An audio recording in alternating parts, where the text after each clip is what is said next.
Howdy folks, welcome to Mosaic Team 5, our original Starfinder campaign. I am Joe Treff, your GM this evening and most, and joining me are my friends Matt, Dan, Kara, and Ari. We are down one olive as they are away, I think, attending some kind of church-related activities. Yes, definitely. Yeah. Very chaste, very moral. But very moral, totally sober, and so will be rejoining us next week. Every Thursday. Your support makes all of the different things that we do here on Alberon RPG possible. Thank you for subscribing here and on YouTube. We also have a Patreon with some behind-the-scenes content as well. We are Alberon RPG on all those different things. We're on YouTube, Instagram, Threads, Blue Sky. We are at Alberon RPG on all of those platforms. This weekend, we will be playing Iron and Thorn Sunday at noon right here on Twitch. Tomorrow, you can join our D&D crew at 7 p.m. Eastern Standard Time, where the Wandering Hearts find a way to activate the next soul mirror in a dark oceanic trench, as Valis and Alina hold the doorway secure, as Vincent and Hannah are away in our weekly D&D campaign. Monument Studios music, in addition to Sirenscape, are to thank for the various bits of sound that you can hear behind you. And that is all the announcements that I have for this week. It is now time for this week's session of Mosaic Team 5.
Always go mole and style. to you, Kara, with the recap. Mosaic Team 5. When last we met, we were hot off the high of a win in the million credit carnage. Mezra congratulated us on our win and gave us our winnings, almost 1 million credits after taxes. We headed to the quartermaster to purchase upgrades with our winnings, and most specifically an arm for Shade, who is now down an arm. I, the player Kara, bullied Matt into buying the fancy arm. Yes, I need the expansion pack still. You always gotta buy the DLC later. Anyway, the quartermaster liked our storyline, the idea of adversaries and rivals coming together as a team up, and offered us a bulk discount on our purchases. Part of the deal is having the logo emblazoned on all of our equipment as part of the discount, which is fine. It's cool to have a logo on your arm. Echo assists Shade with the arm installation by holding a wrench, while Gibbs and Bubs go call Nadia from Hakostahana to ask about Bastian and his brother Pronto. They get the contact for Bastian's employer, who happens to be based on Earth. Bubs and Gibbs recruit the rebel for our bounty, quote-unquote, of clearing the biomancers from the Palace of Horus. Gibb entices him with the bounty for Chesterfield. The rebel shares that the target is working with an Ares scientist who has been abducted by Dip and Diane. I knew there was something up with her. Don't trust dippers. He also mentions that he has Only a friend dunkers. who would be interested in the job, who is an ex-Edict of Junk member, and we have plans to talk with him later. Once we returned back to our apartment, we opened our radiation protection, courtesy of Mosaic Team's Vivarium, and take stock. In the meantime, Echo researches radiation converters and discovers that Mars has a shortage and even a rash of thefts. After that, ooh, thank you. I just wanted to see what the timing would be. We go to investigate the silo in the Blue Rat Apartments, which is actually a front for where the nuclear missile is kept in this vicinity. There is keycard access with active defenses, but no one has used it in some time. The facility has been completely swept of most useful information, or so it seems. While Gibbs is helping Bubbles search the deep clean facility, she finds a very, very trace amount of blood. Upon analysis, it's Lashunta blood and seems to be tainted with Gaia's mutagen. Gibbs and Shade realize the missile was teleported away, and Gibbs identifies the magic as belonging to a level 15 caster, someone with capabilities beyond our own. Shade theorizes that why the blood would be here if they are indeed Bastion's ally. We also think about the possibility of memory wipes, and think about how perhaps Babsley has had her memory wiped after she was the living security aspect of this silo. And maybe we can track her down and take her to some friends we have in a certain experimental medical facility, and Kara can have the ship realized. Realizing the danger of using the scrubbers with an active nuke, the androids connect the Edict of Junk to certain radiation converter thefts. While returning back to the apartment, the team discusses strategy and next steps. And that is where we begin our session. Excellent work. Oh, thank you. So for all of you, I believe it is right around 11 o'clock at night as you have all kind of gathered around. You washed up for the evening. Most of you have eaten dinner. And with the various bits of information that you have, Mosaic Team 5, what are you doing? Bubs is going to be doing some late night repairs on the washer machines. Okay. Is it late night right now? It's 11 o'clock. Where is Shade? Shade would probably be back up in the apartment, disassembling and reassembling their new arm. Can Bubs get some help with some washer machine repairs? Oh no, you're looking at me. I mean, I don't know. Are you trained in this? You need a license. Hang A on. fucking washing machine? Whoa! Shade thought about it for a while, considering within the emptiness of his exocortex. Do you want me to narrate what you're thinking? Fucking a washing machine. All right, if it's Do you beneath see you. my engineering score? You may not be able to tell this, but for a very long time, Matt just looked over at me after I had asked him that. Yes, I can Oh, fucking boy. do that, Dad. And Phoenix. Hey, Shade. Could you possibly give me a hand? I don't know how to fix this motor on this, and it's like really complex, and like a lot of my systems are machines are down, and like I think this one's the lucky one. Yes, I can fix it. Oh, good. You can lend me a hand. And yeah. I look at the new hand and I'm like, So we'll go downstairs, and the lucky one is actually the one that the guy that baths in. Yeah. And cool. Bubs has it the like fuckiest one. yeah, the fuckiest one. Bubs has the back off of it, and he basically where he has it like turned out, and he has like some like parts laid out, and he has like the motor and the pump kind of out. Yeah, so like I cleaned out the pump. That was like all like filled with like this like weird like liquid, and like I don't know what it was, but like it's cleaned out now, but I don't know how to put it back together, and like I feel like the motor is also kind of like it needs to be tuned up. Can you help me with that? I'm going to. Make an engineering check. You look at this, and Bubbles is really asking you as an engineer to, hey, do you know how to make this wheel roll? It's not rocket science. And if it were, actually, that would be kind of more suited to your skill set. Yeah. Hey, one day we'll have. That's pretty If you failed, I would be so happy. No, it's still a 34. Okay, with the 34, especially looking at Shade's new hand, it moves deftly and quickly. If there was any kind of calibration issues, these are quickly worked out as you are able to just completely dismantle this thing and reassemble it, having seen that, yes, Bubbles did drain all of this weird fluid out of the pump. Part of it was the elements of grease that are needed to keep the actual motor moving.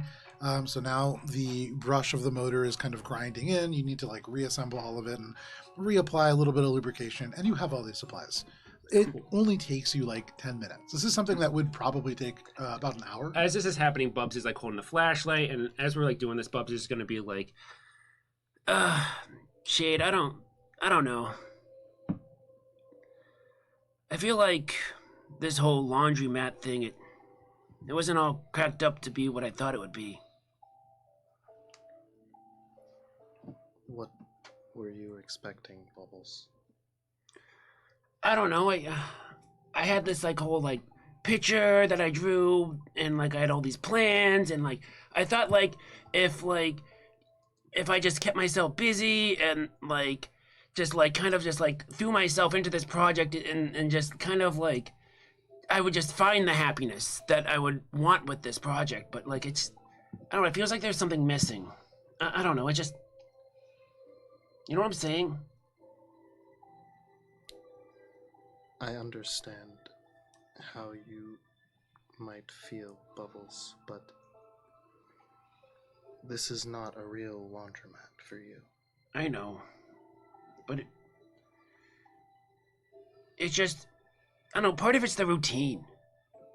I think back, I don't know, tell me if this sounds crazy, but sometimes, and Bob is gonna like look down.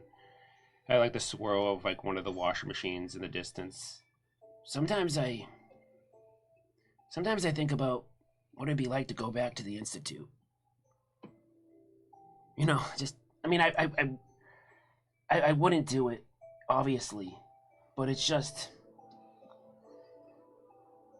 you know, Steele used to tell me one time that a lot of prisoners, after they leave prison, they have a hard time adjusting to a world that's moved on without them. And sometimes I feel like I've never had a chance to move with the world at all. But even with that, I want to go forward. It's just, that's what I don't get about you, though.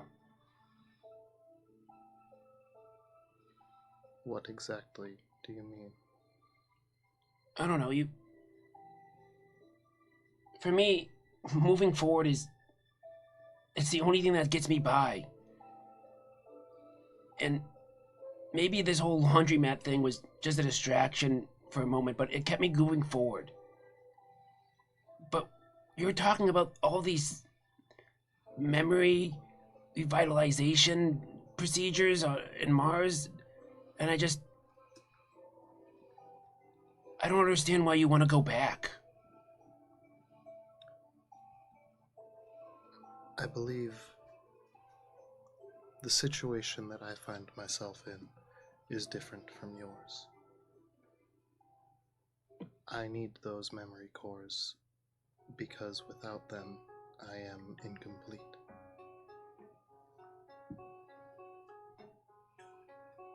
I can feel myself fraying further.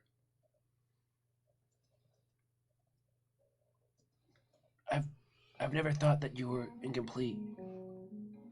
But if that's the way you feel, I'll support you. It's just, I'm just sick of worrying. I'm sick of being the person who's worrying about you. I appreciate your concern, Bubbles. It is difficult to stay present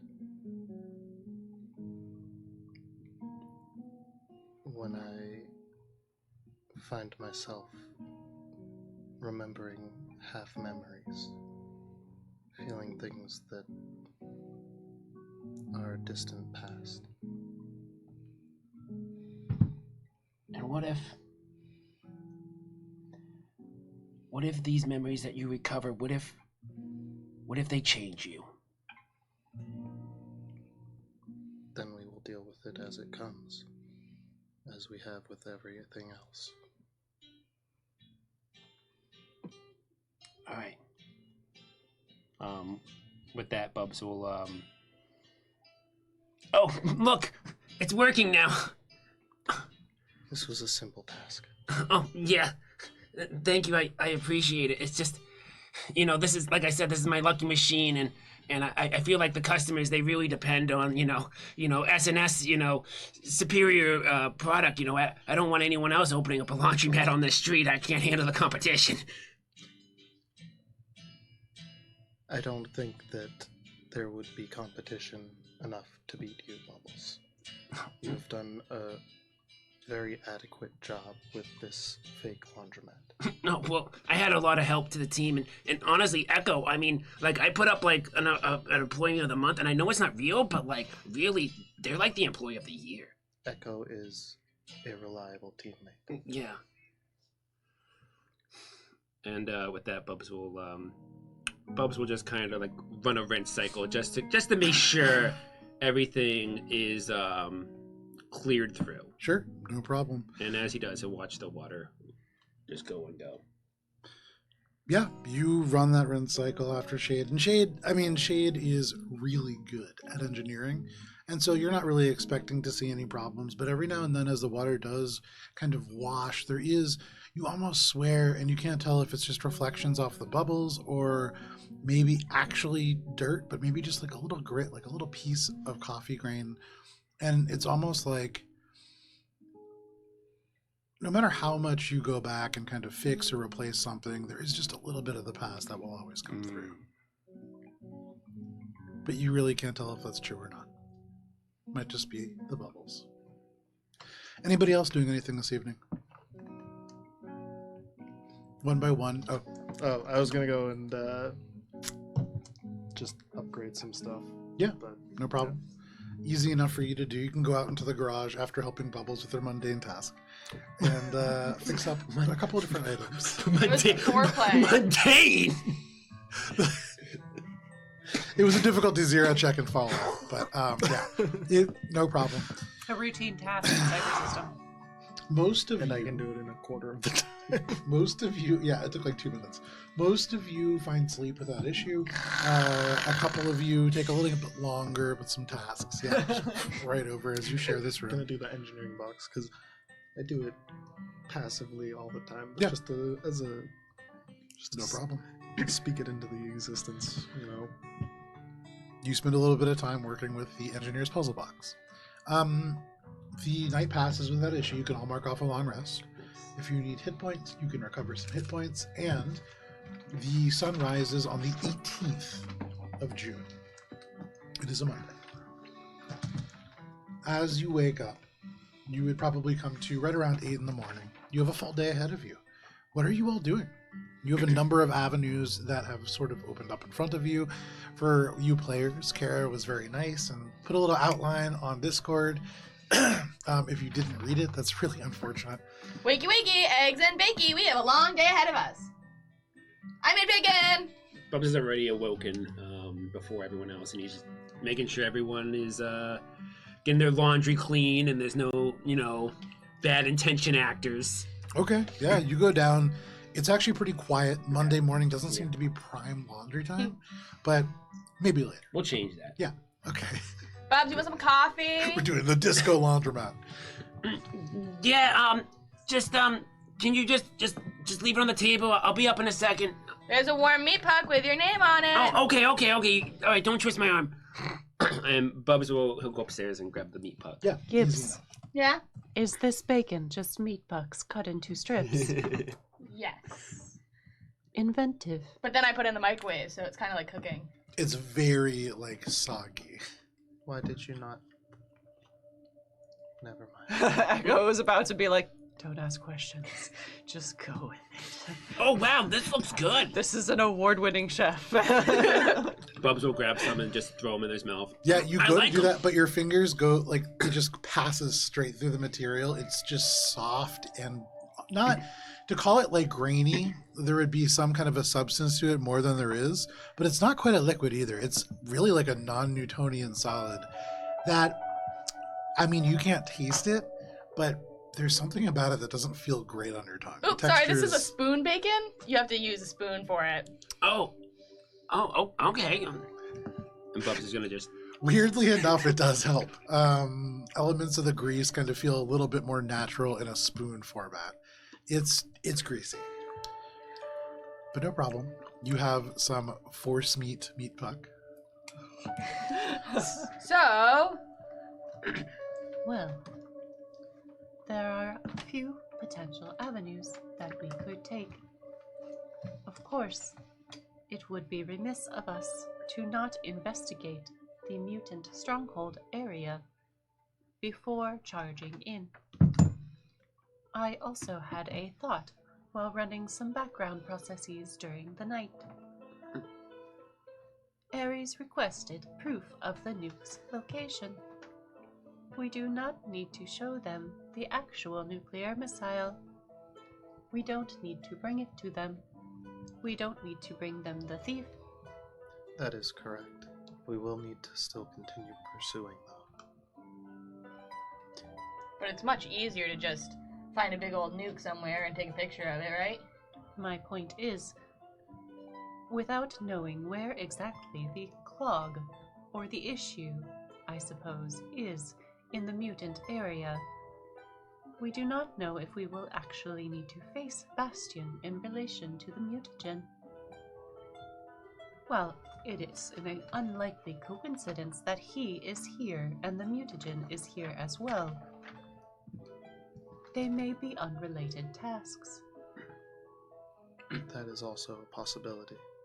But of course, this is just a hypothesis, and would need proof. Well, we do know that Jacinto has at least some resemblance of the Gaia's mutagen. We learned that from the director, but they said it was only a small amount, and it seemed like, I don't know, the way the director phrased it, it seemed like it was lost a long time ago. So I don't think it has anything to do. I think you guys are right. No, I think it was invested in this spellcaster. That magic made me feel funny things in my bones. Overall, a worthy path of investigation, but maybe not related to our main objective. We don't know exactly how Gaia's mutagen is made. Is there a magical component, or is there possibly a magical component to the construction of, or the composition Gives us of? cast detect magic and noted that there was low-level magic in Gaia's mutagen in the toxic sludge, very low, almost like a dim glow that it's hard to differentiate off of the mild radiation also kind of emanating from it. Right. So could be a magic user of a level 15 caster with a nuclear missile. Those are two potentially large components for the production of Gaia's mutagen. potentially. So, Crotchtrot or no? That is an unfortunate turn of phrase, but yes. Crotchtrot! We also... Wait, did you mention that the dude has the Edict of Junk to just you two, or did you share No, it with I would us? like. You shared it If with you us, want okay. us to, and we've got this bounty hunter I'd like to follow up on that we should interview, real professional like. No corn dogs this time, I promise.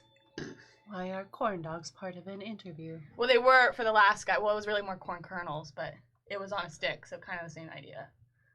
What I is have a corn not- dog? You know a corn dog? Is it a dog made of corn? Oh my god, it's so much better than that. On the little Okay. thing, and I'm gonna print one out. You go over to the food synthesizer and you program in corn dog. Print it out before you see just a wooden stick slowly just emerge. Yeah, oh, very nice. Yeah, you Is the see stick exactly what is right there on Ari, the corn dog. And at the very end, there's like a little extruder that right down, and then the mustard just straight across, and you have a corn dog. You should Wooden try this. stick and all. For science. You asked. I like how it comes with its own utensil. That way And- you can just throw it out. With the Culinary Synthesizer Mark II that you guys all have access to here, it is a pretty decent corn dog. It's crispy on the outside. The cornmeal is actually cornmeal. It is not some kind of corn-flavored husk. And the hot dog that's on the inside does not taste kind of gamey like they so often do. It tastes kind of like a real sausage. It's On the sweet. Zim Crawler, they also have corn dogs, but unfortunately, the outside is made almost entirely of detritus. Oh, that doesn't sound good. It is not. I believe I prefer this one. Yeah, it's pretty good. I like how it comes like with its own like silverware, so like your hand doesn't have to. Well, thank you. I'm I'm very imagining you're full. holding it with the new hand too, so it's just like this, like wild looking, like wicked dark sort of thing. Just like Just a force matrix with a corn dog. Yeah. Imagine installing that in the force matrix. it is just like Ultron's arm, just holding a corn dog. So, do you want to go to the crotch first and then come back for this interview? I feel like y'all should be part of it just because, like, the Edict of Junk, if they're pretty anti-humanoids, like, I don't think I could even pass. I believe. If they are an ex-member, then maybe they are a bit more amenable to friendship with humanoids. Ooh, so sorry, I meant, like, if the end goal is to get information from them to then go to the Edict of Junk. Like, I you see. guys would benefit from that being a first-person sort of encounter instead of me relaying my interpretation of what they might say to me. It is true. Before we fully interact with the Edict of Junk, it would be best to get more information. Have you scheduled an interview? No, I tried to do it over dinner last night, but we got kind of busy about something else. Oh, it was finding the nuke. I canceled my plans for you. We were busy doing weapons inspections. I Finding. Oh, go ahead. I don't believe that dinner interviews are a professional way to interview someone. Okay, I promise no corn dogs this time. I'm trying to keep that up, but How you're do making you me hungry intend the to longer we talk approach about it. This bounty hunter. What? How do you intend to approach this bounty hunter? I'm gonna say, hey, your friend Mobo Kitstrexis referred you, and so we want to interview you, and they're gonna help us for with the what? radium spite.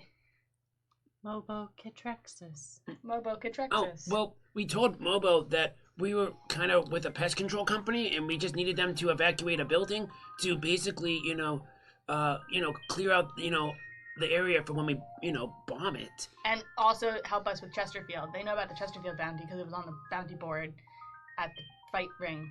Yeah, and they don't want to hurt innocent civilians, but they'll go for a bounty. Ooh, and we're paying them $40,000 just to show up. $80,000 if we cash up on the Chesterfield bounty. The lights behind Echo's eyes dim a little bit. Where are we getting those funds? From Chesterfield's bounty. It's dead or alive. It's payment upon the bounty. Gives us Besides- prepaying this bounty that you don't have. No, I think it's No, I know I think- prepaying. We said we would pay them after it Yeah. because their fee is contingent on whether or not I cash on Chesterfield's bounty. I think it's a good idea. And this Mobumbo? Mobo? Mobo? Yeah. They're Skittermander. Mobo Kitrexis. They're on. Oh, look, they're ranked here on this board, the bounty board. Look, see, they're legitimate. What's their rank? I forget we asked, but They're lower than Believe us. They are rank C. Give me 1 second here. That's not bad. They're not bad. Would I- they... Did think it was a good idea to find an alternate team for the mutagen sector as well. Not mutagen sector. Mutant sector. that's the lower spell, right? Indeed. Well, I was thinking kind of more of a trial run before we send them to the more scary place, but if you want to go straight for the big guns, we could probably renegotiate. That is actually quite a good plan. We could test their reliability with something a little bit more low stakes.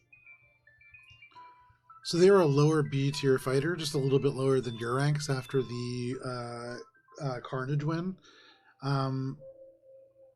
Yeah, they're pretty decent.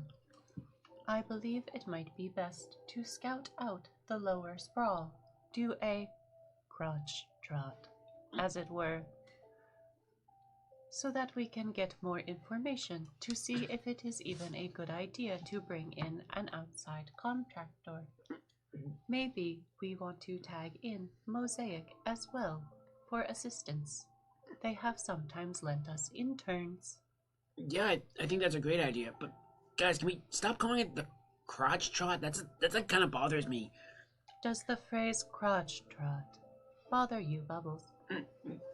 Yeah, I mean, it just, it just reminds me of like dirty laundry and just like I'm already dealing with a lot of that right now. Bubbles, you can continue to call it Lower Crotite if you would like. Yeah. Oh, but I'll do that. But back Or like lower crotch diet. back to what we were talking about. I think Echo's idea of finding, maybe other members of Mosaic Killer would control. be a good idea. Do you have anyone in specific mind? Like Team 1 or something? I do not believe we could call Team 1 in for assistance. They would not enjoy being our assistants. I was thinking either a lower ranked team or interns. Is there a lower ranked There team? is a newly formed Mosaic team. There is. But are You they just a help them lower get the- rank? They are Well, lower. Okay. I know at least one of them is a starting Yeah. bounty hunter. So if you were to take a peek at your website and look at your sort of company roster On the sphere of our info on sphere. your infosphere, yeah, if you just look at the sphere part, you turn it over, you look at the sphere. They're You around. gotta roll it over a little. You can Oh, there see it is. Team 2 currently they had just left. You had met actually one I of like them. 'em. Yeah. They're a full team. They're on their way to Prime Station at the moment under the command of Diplomatic Officer Elspeth Lazep.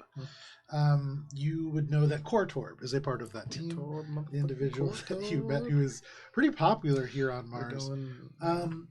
Team 3 still listed as only one person. Chief Mystic Officer.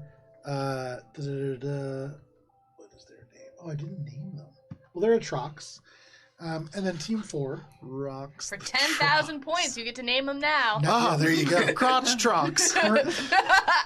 Currently now fully staffed and doing all of their training, similar to what many of you kind of had undergone in your first sort of day. Oh, that'd be a great pre-shot.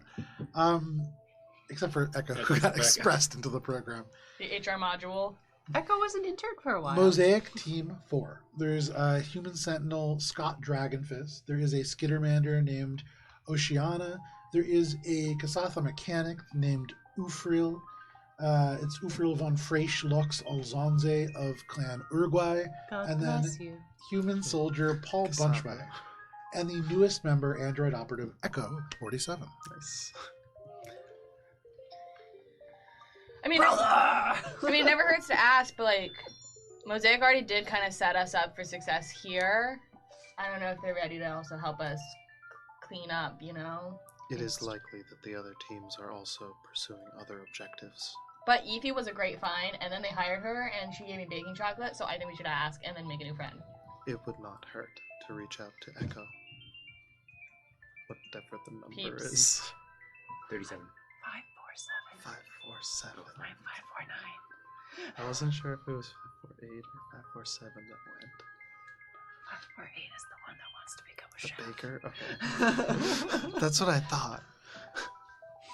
What do you guys think they're up to, anyways? Do you think it has to do with, all this Gaia mutagen stuff, or do you think it's just busy work or something? I don't know. Which You mean team? Bastion?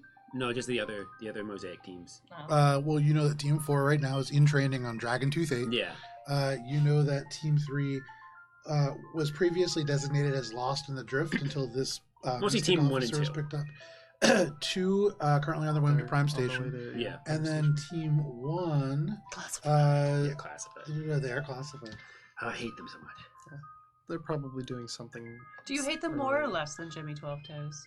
Now, they're classified on the website. You could, of course, reach out to them directly. Right. Some of you do have their communicators, and you could ask.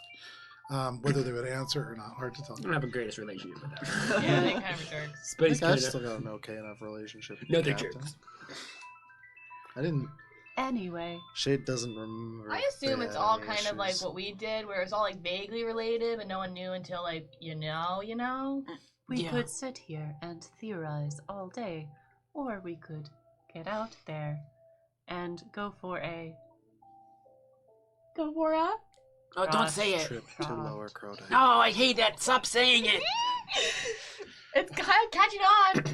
Are you all making your way out and to Lower Credite? Yeah, I put on my little suit. We got new suits for this part.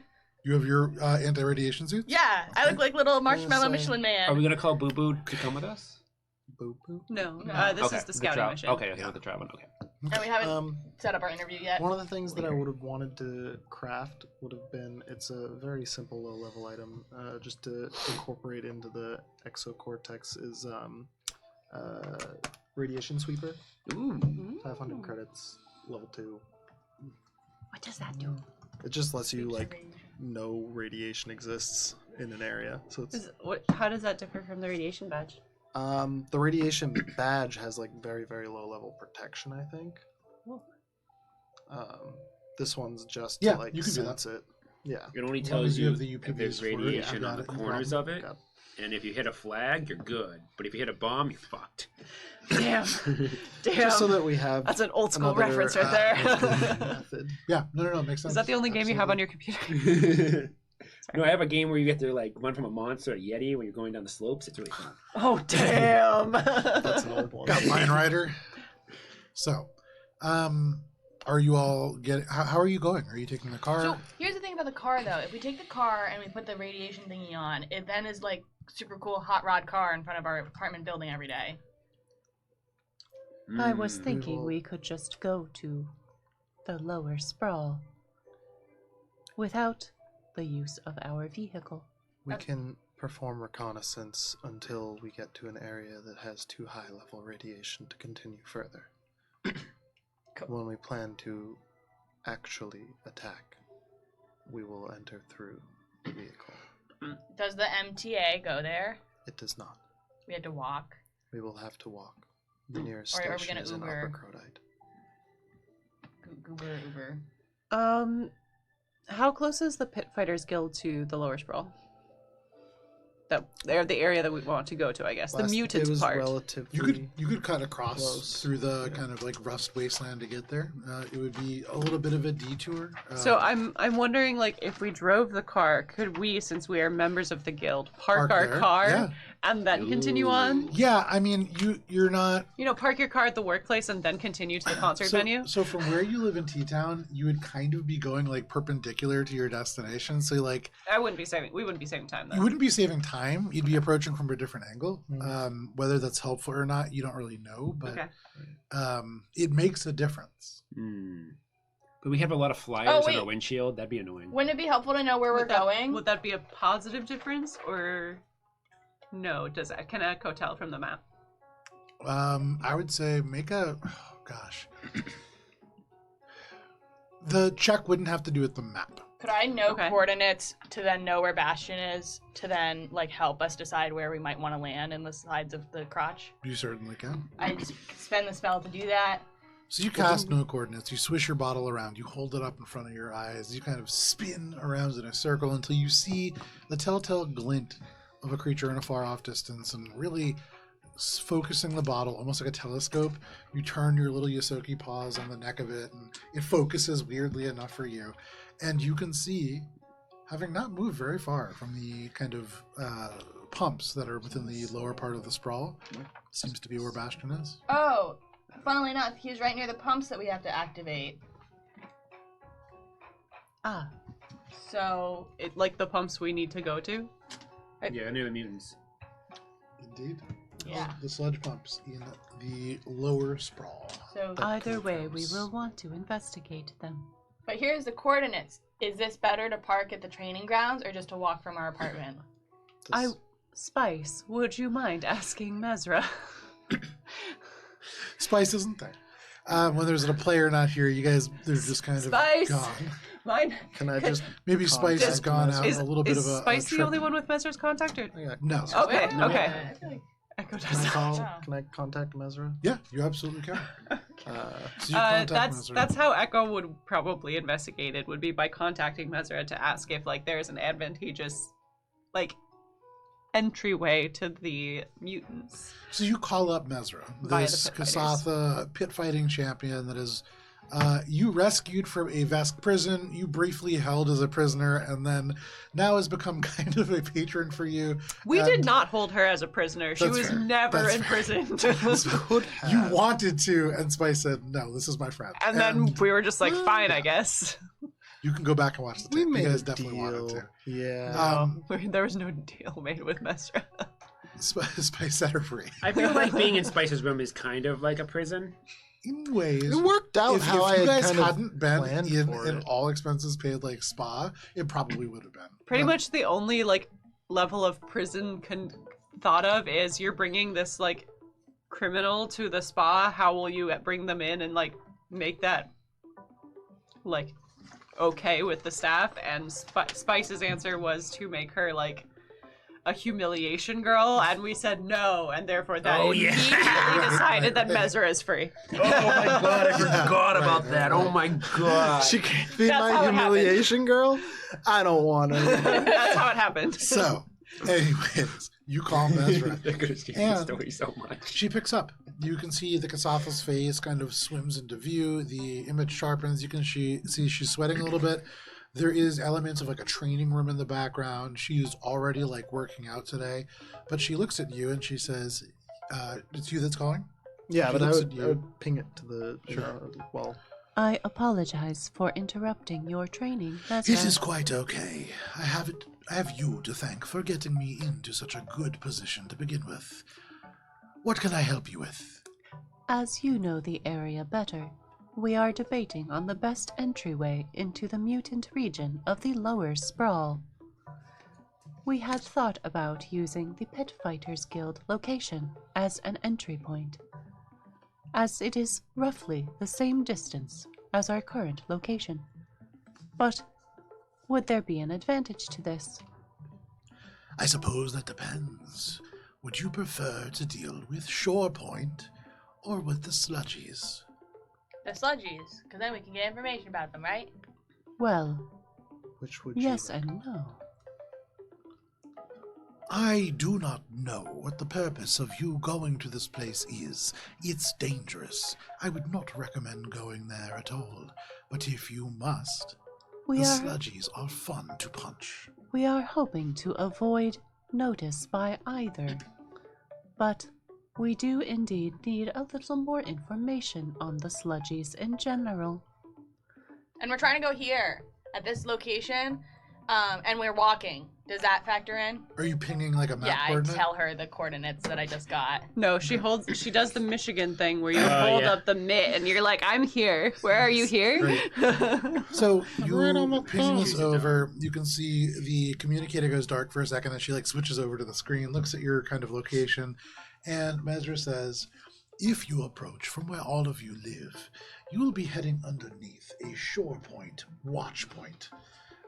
It is in a collapsed skyscraper, almost 100 feet in the air. Echo marks that on the map. Yeah, you mark that, no problem. We had heard about that.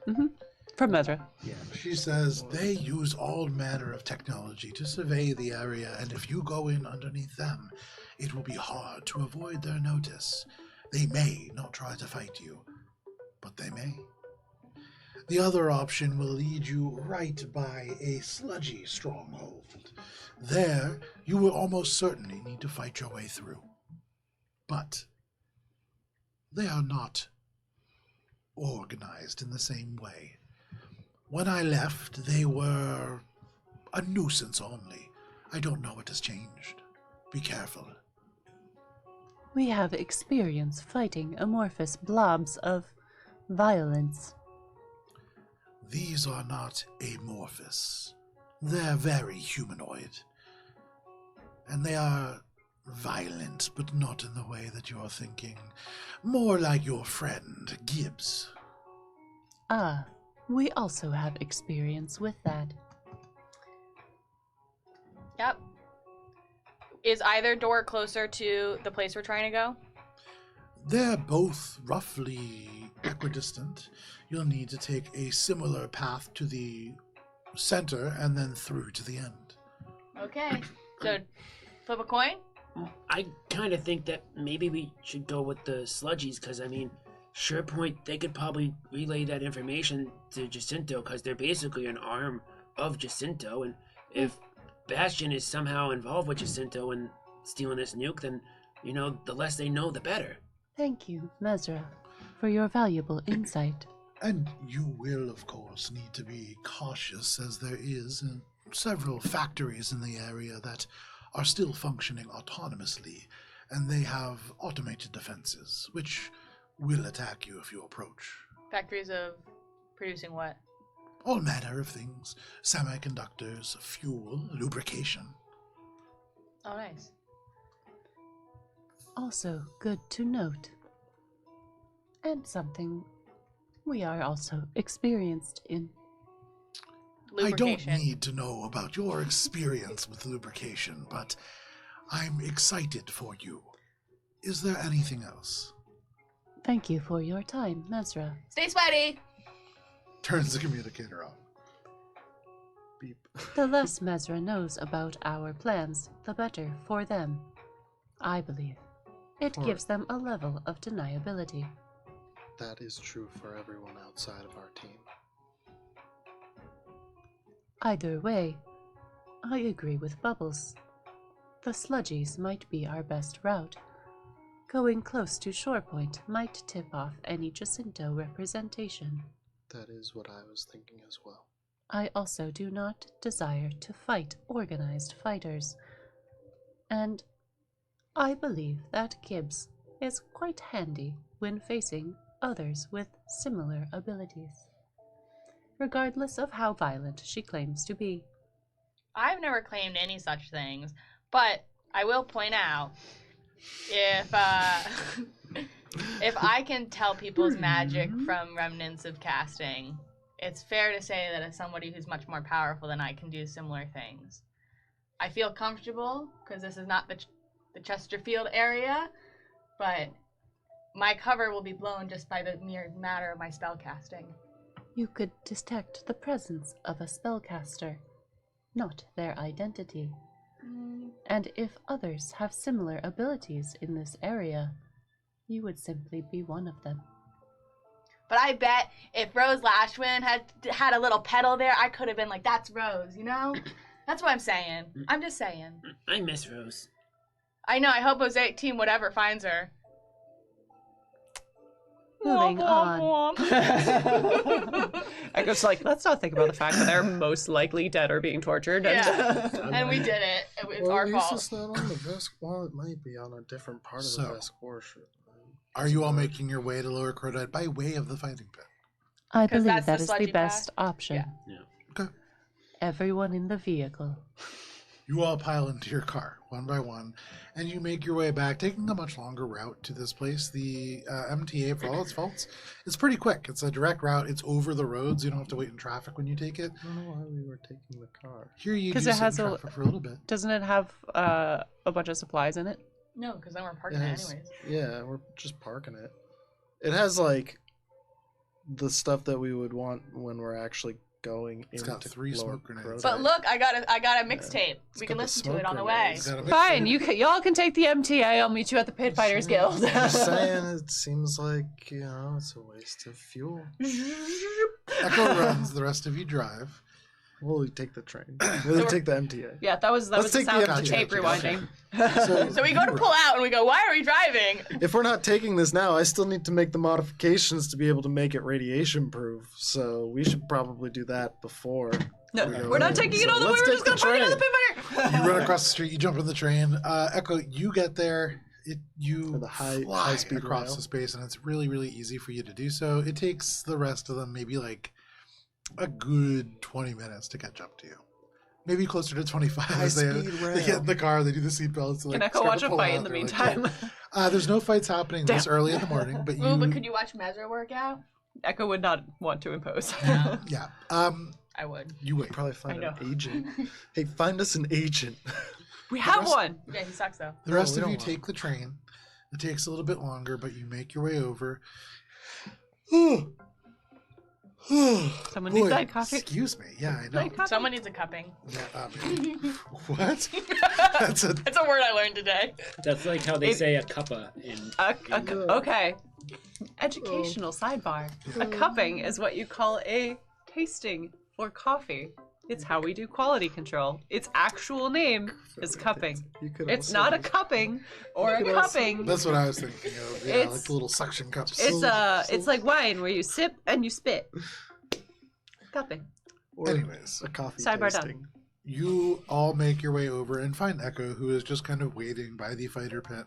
And if you want, you can turn left from there and make your way over to the area that is considered Crotite. They're just trying to order some plain yellow nutrient cubes, not nutrient cubes with stuff, and they're having no luck. No, and it's actually mobbed, that place. Now that you guys have released that video, there is even at like 9 o'clock in the morning, and you hear every now and then somebody will like get to the front of the line and be like, "Hey, caca, I want some of those," and like it's caught on for sure.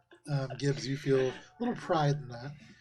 But Not gonna you lie, make that your is way- marketable. Make your way to the industrial sprawl, and even as you get near, even as the rust gives way to the elements of kind of steel and pavement, there is a element of almost fog that begins to roll out. And for you, Shade, having just installed this radiation sweeper, there is a kind of beeping radiation here that begins to ping. For all of you with radiation badges, there is a brief as they glow, and you are in the lowest level of radiation in what is called the industrial miasma. Can all of you who are subject to, or who are not immune to radiation, please make a fortitude saving throw? So can we all make a fortitude saving throw? We're Hold on. resistant, or we're not there? We're not. No, we've been over this. We get. 'Cause Sick, I we still had- get sick. Yeah, I want. So- there's a feat I'm taking. Those. But okay, Not gonna can I take ask you it. two things? Yeah. So I have both Wastelander and Toughness. Yep. Wastelander specifically lets me, I get +2 to fort saves against disease, poison, or effects that cause nausea or sickness. This works. Okay, and then Nice. Toughness gives me +4 to my con. Oh, it looks like it's hot or cold environments, or if I need to, like, if I'm in a situation where I need to hold my breath. Nope. Okay, so cool. Do the androids get their +2 bonus to disease and poison? They do. And it was a fortitude save. It is. That is a 33. 33. That is a success. 25. That is a success. 14. Plus 14. That is a failure. Plus 12 is 26. That is a success. 26! That is a success. Hey! As all of you are struck by this, you can feel for a brief moment your body almost kind of gives into this nausea, but you hold fast, and you would imagine that at least for the next hour, you'll be okay. Nice. Shade just feels warm. The rest of us are like, ooh. Is there anything as this kind of sweeps over that any of you want to do to kind of modify your approach as you begin to enter deeper? So we're sneaking, right? And we have our rad suits on, yes? Yeah, we have the rad suits on too. And I would say rad suit's not the most conducive to sneaking, but you certainly do. Oh, If are you they look not at the? them, Are they not like Aren't a they the skin? spray?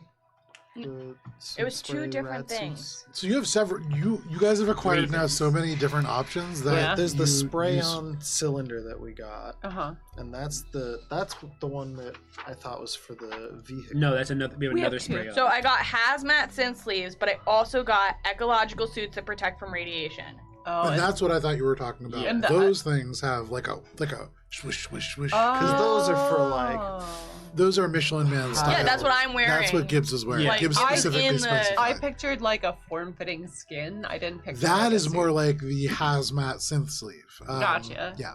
But Yeah, those that's things what only I last for thought. so long. Yeah. Those would be good for punctures. more, which I imagine are also lower level. So everybody is wearing hazmat synth sleeves, save Gibbs, who is just swish, swish, swish on their kind of big plastic outfit. Bubs is gonna put baby powder in his suit Okay. because the powder kind of stops the swish swish swish sound.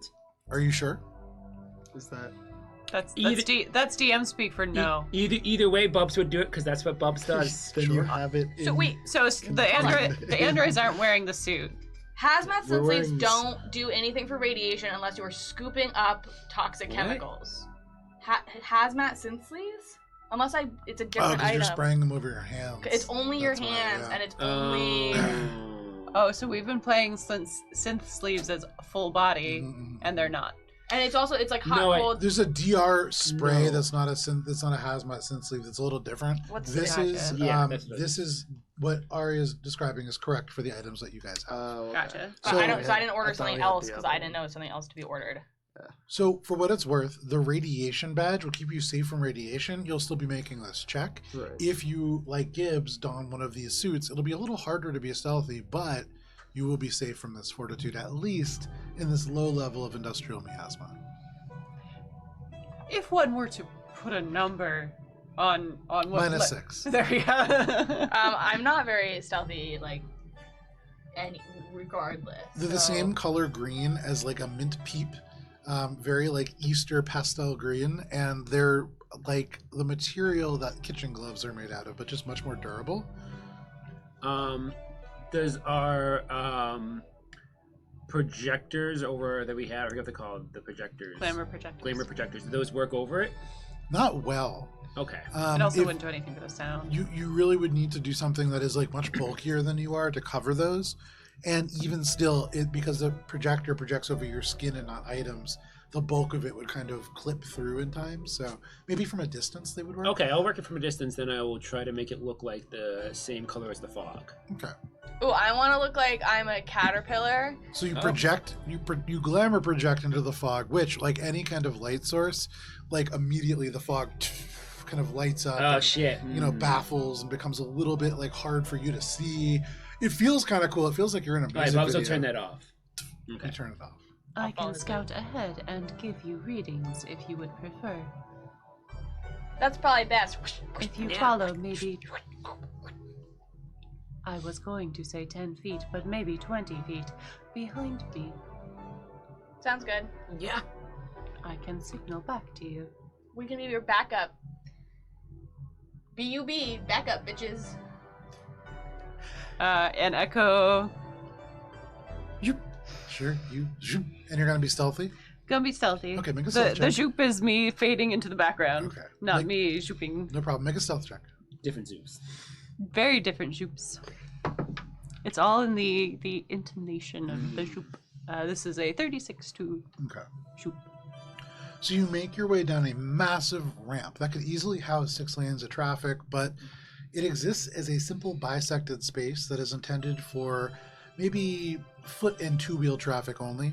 You can see like there is still faint lines painted along the pavement that would denote them as such. Down this ramp, which is about 200 feet long and then curving slowly, you can see there is on the top of this space a like old and faded sign that hangs down, and it reads, "Welcome to the Angel's Slide." There is a like bit of spray paint over that and kind of shot through and faded. Somebody has spray painted the treasure trail. But you can see beyond this, in the actual industrial sprawl, there is billowing smokestacks of industry. There are many warehouses here that are almost aircraft hangar-like structures that are in very bad exterior condition, but you can see that there is entire automation that is happening within many of them.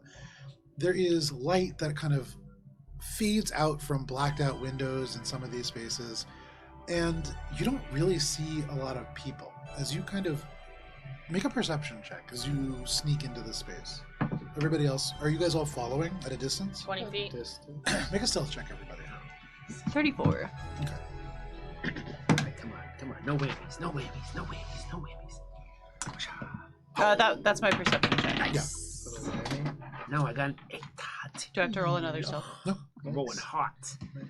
Plus. I already accounted for the -6 I'm taking. Okay. Post 1.3%. 19. Okay. I got 17 on the dice. 18 plus 8 is 20. 18 plus 27. 26. For all of you, as you make your way along, you're pretty quiet. You're not as quiet as Echo, who you lose sight of very quickly, except for Gibbs. Gibbs is a little louder than the rest of you, and you would imagine that if any of you are going to be standing out, it's Gibbs. But now I look like a caterpillar. No, You kidding. I do a don't. little bit. As Echo like walks along, seeing the fog, they would like turn the brightness of their eyes down and then like be like transmitting back to the team like a little video of like where they're going so that the team can follow along. With Echo's perception check and having it broadcast to all of you, you all see what Echo sees with that good perception check. You can see that there is a narrow space ahead of you that kind of like almost pinches in. It becomes very, very difficult to traverse, and there are kind of tall buildings up on either side. With Echo's perception check, there is a mindful nature to this. And this is a channel. This is almost certainly a choke point. And you can see through darkened doorways with the 34 little hints of movement ahead. And you can't quite pick out where it is when you really focus on something. it's like little bits of dust kind of moving, and then you're just seeing bits of light coming from an ambient source. You could never quite narrow in on the focus. You are maybe just one away. But If one had to put a number on it. but you are close. You know that there's stuff ahead. With that check as well, you look up, and in the miasma, it's hard to see, but there are places where some skyscrapers or like the skeletons of them still stand. There is one that is way, way off into the east that has almost, it looks almost like there's a pocket of clear air, but having been a user of glamour projectors before, you are looking actually at maybe some kind of glamour projection, or that's not quite right. Some kind of like a active camouflage membrane. It's not as good as Project Cuttlefish because you can clearly see it kind of here, but if you were not really paying attention, if you didn't roll a 34 perception check, it would be kind of invisible from underneath. And knowing what you know about where you would have approached, that is likely where the Shore Point group is located. And you see in this moment a little light kind of blink and then kind of drift off, like a little drone moving off into the east, away from where all of you are. We all see that.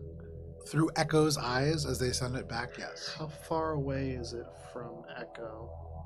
Hard to tell. Pretty far. Okay. Echo, seeing like the shapes in the darkness, would extend their echolocators, which I believe is Does my 30 feet. blind sense work through the miasma? Yes, it would. Oh, I love that Which name. is- That's like the old name for air that's sick. Yeah. Yeah. I Yes, googled that's a- it because I that's a- also Which was is like, also blind sense based around sound for 30 feet. So I got Yeah. sight and smell, and you got I got sound. Yeah. So you can see, hear, and smell evil, and in fact you do.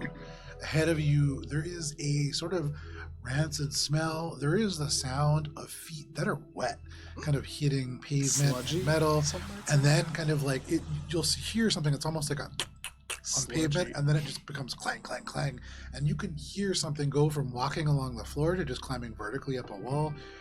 There are all kinds of sounds happening in there, and you can't quite see what they are, but they're around.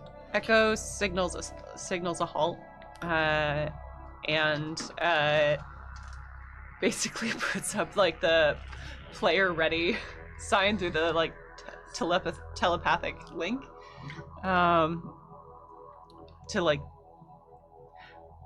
It seems as if we should have weapons ready as we are stealthing through this area. Can I try to sense? Because we saw the camouflage up on the ceiling, right? Mhm. Can I make a computer's check to try and access if there's like a something to enter or disable said device? That's the Shore Point device. That's right? like thousands and thousands Oh. of feet away. There's like little bits of ambient light coming from like maybe like Oh, little, I thought that was like up No, very above far away. where we were Very about far. to be heading. Okay, never mind. There are little bits of light coming from some of these buildings. From where you are looking, you're not seeing a whole lot. You're seeing off to the left, there are like elements of buildings that are mostly made out of steel. A little bit further on, you can actually see a pair of almost like cement-like buildings. Would a visual perspective be helpful? Yeah, hell yeah! Why not? We like good visual. Bring us that Hey. visual P. Nope, I regret saying that. I am Wow. so sorry. Y'all are on it tonight. Crotchtrot visual P. Cupping. Hey, that is literally what it's called. Yeah, but then you but I went did through a something whole today. explanation when you could have just been like, it's the word for coffee tasting. Educate. I enjoyed it. I learned something. Yeah. yeah, I learned something today too. But now we've talked about cupping for an amount of time that's comical. you know, you need like an exposure to a word like And 15 that's- times in order to like. That's true. And that's why the people came here. They came here for comedy and education, all rolled in one. And certainly not to see us play So tabletop Echo, games. you are kind of behind this space that looks like it's been purposefully sort of behind blocked us. off here. Like right A little around bit forward. this juncture. Yeah. A little bit. Joe, my goal at one time is to print one big building Yeah. that people can go up on the rooftops. Oh, yeah, For the that'd be great. vampire game, I have an idea for that. Okay, okay. Put it like that. Oops, sorry. So Which way are we getting coming from? previews. This way? you can No, see we're you're coming in from this side actually. and it kind of opens up a little bit more beyond. I'll rotate it around so we have more of a broad angle in a second. But you can see exactly what you see here. If you could take the wooden box that's in the center and just stack it on the other one, it just slid off. Yeah. That is what you see. And you can see it a little bit on your screen in front of you, but you can see it in much greater detail at Alberon RPG if we take pictures, people take pictures. And Olive isn't here, so holy shit! also Oh my we have to god! be responsible. Right, shares up for 2 seconds. Echo beyond you to the left and to the right, you can see there are like these little porches and buildings. You can see little bits of like kind of wreckage off to the left and right. You can see some concrete structures a little bit further on. And then further past here, it's kind of hard to see for the miasma. With the echolocators, you can hear that there is just more condensed city all around you. There is collapsed structures in the distance beyond. But in these little elements on the left and on the right, you can hear movement. You can see the swirl of the miasma in the wake as creatures seem to be kind of moving around within some of these dark spaces. There is a potential that we can get through without being noticed, but we will have to be quiet. That's I'm not my forte, gonna but I will try. I'm gonna say to that, just keep moving, Gibbs. And I'm gonna prepare to, if it seems like Gibbs is going to get caught, distracting Hack in an area that is as distant away as possible. So as a group, make a Could I have the stealth. rings? Yeah. Which rings? Can I have that thing that your hand is literally on? Thank you. Can you all make a stealth check? And this is going to determine how advanced you are going to be able to set up before you get involved into initiative. Yes. Would I be able to have Gibbs on my back like we normally do? If you want to. Would that eliminate more the stuff? swishiness. No. It would be more swishy You would because probably you have more. the You're the suits. swishy. Okay. So roll your stealth checks while I adjust this camera. Two swishies just swishing around together. Special sweet. Crystal swishing. All right, this is a stealth again. Stealth. Come on. That doesn't sound great. We have I warned we you. have rerolls too. Oh, I got my 1 per day reroll, but it's not gonna help much. There we go. That'll do for today. Yeah. I like that. A little bit of an angle gives a little bit more definition to the encounter map. It's called a Dutch angle. No, this is not a good example of the Dutch angle. Dutch angles I can might be use my unsettling. reroll. Okay. Wait, how low did you? Kara, Oh my Yes. gosh. Oh, what? stealth check. Stealth. 35. 35 for Echo. Gibbs. 11, and I'm not gonna use my reroll. You're not gonna use it? Oh, wait, you want to use it? Yeah, I wanna All use right, it. all right. Bubs and I both look like Okay. go to step on the same like tile, and it's like cracked or whatever, and we're both like, and then we both reroll. Okay. Okay. Don't step Shade, on what's the- yours? Got worse. I got worse. Oh, You got a 1? No, I got worse. worse. I got an 8. I got an 11. What a waste. Plus? No, I did better because I got a 2, so 11 Oh. plus. Oh, I thought you It's got a 11. 19. Oh, No, because you went like this. I thought you meant 2. no, I got an 11. Oh, what was that? An 11's still not good. Well, now I got worse. No, I got 19. Okay. 19. I got a 8. 19's not great. It's What'd you better get? than 2. I got a 25. That's fine. So, It's not great either. I mean, we all knew I was the weakest link. Oh, I get to roll 3 times. Echo, Sorry, hold on. I won't 2 more times. Sorry. It- I forgot that I have a thing. it may matter. Oh! 16 is the highest, and then I get 2 more. What do you add to it? 17 is the highest, Okay. Oh, and a 1. Okay, so 17 plus That's pretty 8 good. is That's 25. 25. Match shade. That's it. Yeah. That makes a big difference. Does make a big difference. So, Not like Gibbs. Echo, you're leading this group, and they're following behind you at like about 20 feet of distance. So, where are you going on this map? So Echo wants to avoid like standing too close to doorways. Sure. And also sticking to shadowy areas as much as possible. So, those two statements, they kind of go away from each other because the shadowy spaces are near the doorways. That's such a mat. I'm Oh, not there's no, touching like, it, but I'm light touching it. Coming from the doorways. Not these ones. From the ones that you're seeing, they're relatively dark. So, Okay. there is ambient light coming in from other sources, like overhead, really far away. It's very dim. It's pretty dark here. The darkest places are along the walls, where even that light is blocked out. So, let's see. Alright, peeps. I'm getting in the way. You're good. Echo would probably not go over the tires, because while they could get over the tires, Echo shudders to think what it would sound like if Gibbs tried to in their suit. I could squeeze through. You're in a suit, Roll, and so there's roll, going to be roll, less roll. dexterity. Oops, sorry. I knocked over some of your tires. We can talk to them, right? Echo, Hope you don't Echo would mind. kind of like go around Very nice. this way, Okay. and then try and stick like directly to the center, hoping that the miasma would kind of like obscure them. Okay. You can place yourself dead center on this board. Oh, Joe looks so happy that you're Perfect. doing He really that. does. Now, everybody else, you can place yourself roughly 20 feet behind Echo.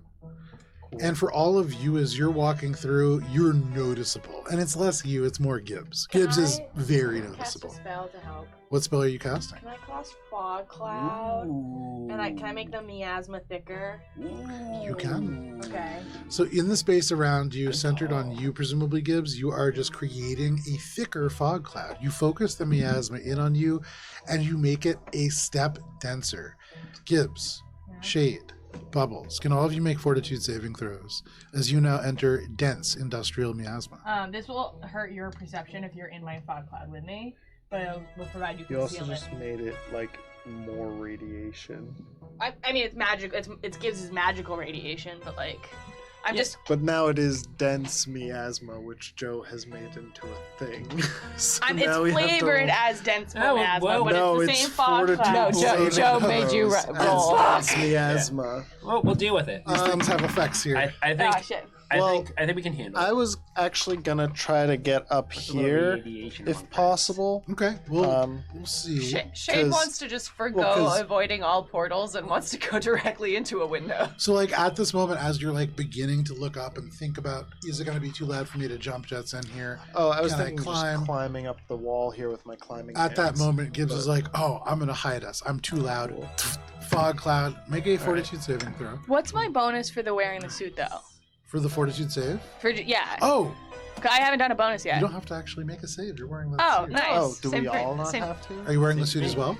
Not the suit, but I've got my just the badge and the radiation.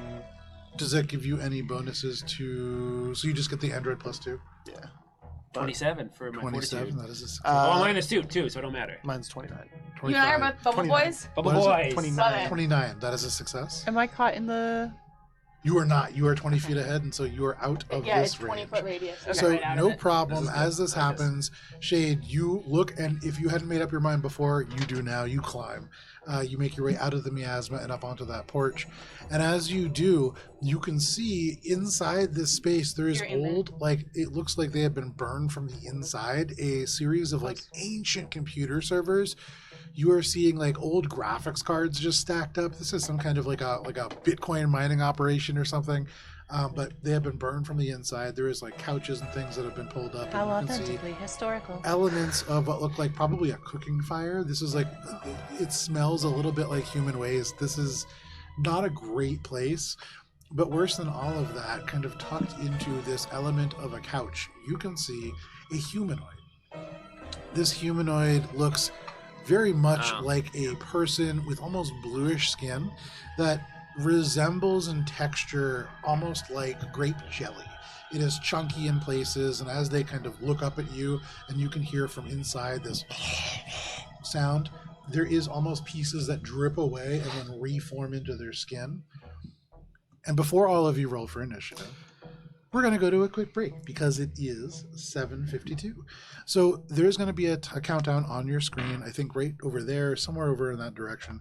When it's done, we will be back and we'll roll for initiative. Thank you for sticking with us.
and welcome back to Mosaic Team 5, our original Starfinder campaign. If this is your first time joining us, welcome. This is the story of a number of bounty hunters who have become corporately managed and are seeking to find their way towards sort of solving their various debts. And all of them very punctual people in real life, and all here back on time. That's why everything's swinging around behind them. Thank you for sticking with us at the break. If not, we're going to be playing Starfinder now. And everybody can roll for initiative. What dice do I want to use, though? The real The question. good one. The best one. Tina's bringing me special dice tomorrow. Oh wow, I It's got true, it. yeah. Tina made some dice. All right. For all of you now, Shade especially, as you kind of make your way up to the second floor and you swing your legs over to the balcony and stand up there, you can see one of these creatures, bluish kind of skin, the hair that you can see kind of falling in and out of the scalp, kind of sucking in and then kind of waving out, almost as if it phases into and out of the skin proper. They look up at you, and from their mouth you can hear this sound. All of a sudden, as that happens for you, Echo, your echolocators pick up that sound as well, coming from various other places, the doorways, and all of you can roll for initiative. Anybody natural 20. Okay, 25 to 20. 25. 25 for Echo. 20 to 15. Shade, what did you do? Oh my gosh. Great. 15 to 10. 13. 13 for Gibbs. 12. Ooh. Damn. Wow. Yeah, I rolled poorly on the die. All right, Bubbles, what about you? 6. All right. I hate this for us. Amazing. Yeah, it was not a great start there So had a good Bubs, start. for some of you're us. adjacent to me, yeah? Yeah. Sure. Your sight is obscured, but you have 50% concealment. There you go. So, the way that this works out, Echo, you are starting us off. Very fitting, as you are quite the fastest on the field. And then we have the Sludgies following you, then Gibbs, then Shade, and then Bubbles. So, Echo, in this moment, you can hear the sounds of from inside these doors. What would you like to do? And then behind you, Gibbs, the area into this kind of swirling, thick miasma, and you lose sight of your teammates. Well, Echo doesn't really see the threat right now, nor their teammates. Damn. You can hear these sounds coming from all these doorways around you. Yeah, but I don't see, like, it means nothing if they're not going to actually come out. You and echolocate. Sorry. Well, I can echolocate them, but if they're not going to attack, they're just going to hang out there. So I think, and Joe, tell me if this is too much shenanigan. Okay. 3. What I want to do is move and hold my full action, if that's possible. So if So I you're have a moving, you can't hold a full action. Right. So my trick attack, movement, as well as the rolls for the trick attack, are all rolled into one. Gotcha. So you want to delay your turn. Yeah. You want to move your turn right. Your That's what turn you're right. asking. You want to hold your turn. I want to You can't delay. preemptively move and then delay the rest. You can. So when you say delay turn, is it just for this round, or Yes. is Yeah. Oh Yeah, yeah, yes, yeah. I want to Yeah. delay my There turn. you go. Yeah. That is your turn. Or Echo, you delay your turn. That brings us to the Sludgies. So the Sludgies, second here, are going to respond to the call from their friend. Oh, that's actually probably kind of good because they're going to go Are they gonna all attack this you? Shade? direction. So we'll be able to So clear out one side, hopefully. We could still possibly. Can I 10, lift 15, this up? 20, 25, 30. Yeah. Would that that's kill fine. you? No, Alright. that's fine. Thanks. Just so I don't have to we'll- stand every time. We shall all die. Wait, put it back, he's gonna die! 15, 20, 25, 30. They will dash to get to you, Echo. Of course. That's what I get for trying I to gotta be do this right now. tactical. I wonder if they have good vision in the fog. I mean, they live in it. 15, 20, 25, 30. They will have to dash to get to you. They probably got some kind of fog vision. 15, 20, they can get to you. Damn, I Can they should have just find me? activated my holographic clone. That's what I should have done. They will have to run to get to you. They will have to get to run. So actually, everybody, it's not terrible because only one person's going to get attacks on you, Echo. And then Hey. one person will get attacks on you, Gibbs. Hey, here we go. So these creatures rush out, and let's see how this is gonna go. Oh man. This guy. Oh right, sorry, thank you. He kicks himself up off the couch and just goes rushing towards you. 5, 10. Are they 15, like zombies or They're or are sludgies. they like intelligent? Hard to tell, huh? Oh. So in this moment, Seems like some sort of. give me 1 second here. It's the I Apologies. Am Legend. This is not the setup that I thought we were gonna have here. Slime edition. Don't die. Please. So Echo, Thank you. the one that runs up to you You're welcome. right here is going to strike the ground at your feet. Okay. And just rippling along in a straight line, going straight past you, Gibbs, Yeah. and then ending right next to you, Bubbles, but not affecting you. You can see all along the ground the pavement cracks, just shattering along. And then from inside that space, you can see almost like a concentrated green miasma begins to out before it catches fire and blazes up. Can I have Echo and Gibbs make reflex saving throws? The individual that is between the two of you is making one as well. Whose is this? Where did this come A 9. Someone gave it to me. All right. Echo, what was your save? Looking it up because I also had to double check the rules of evasion. No worries. And then what about you, Gibbs? 10. That is a failure. Dirty, But I'm cute. That's true, but it's still a failure. It's just cute looking. dirty 20. A dirty 20, that is a success. So So- if I succeed at a reflex save against an effect that normally has a partial effect on a successful save, I suffer no effect. You suffer no damage. Gibbs, you suffer the full 20 points of this acid damage as this rips up, and it is almost like a hot, boiling filth that just emanates across you, across your gear, and it just continues to burn up, almost like it is just jettisoning out of this fissure and continues to do so. And Gibbs, as you fail and this continues to spout up and up and up, Yeah. it lifts you 10 feet off the ground, and then you just fall prone, right in the kind of oozing acid. That is the one that can attack you, Echo. Is this line still fucked up? Yes, that is just spouting this kind of caustic fissure up. The one that gets right up to you, Gibbs, Yeah. now kind of looks down at you. Yeah. You are covered in acid. You are sort of. Give me 1 second here.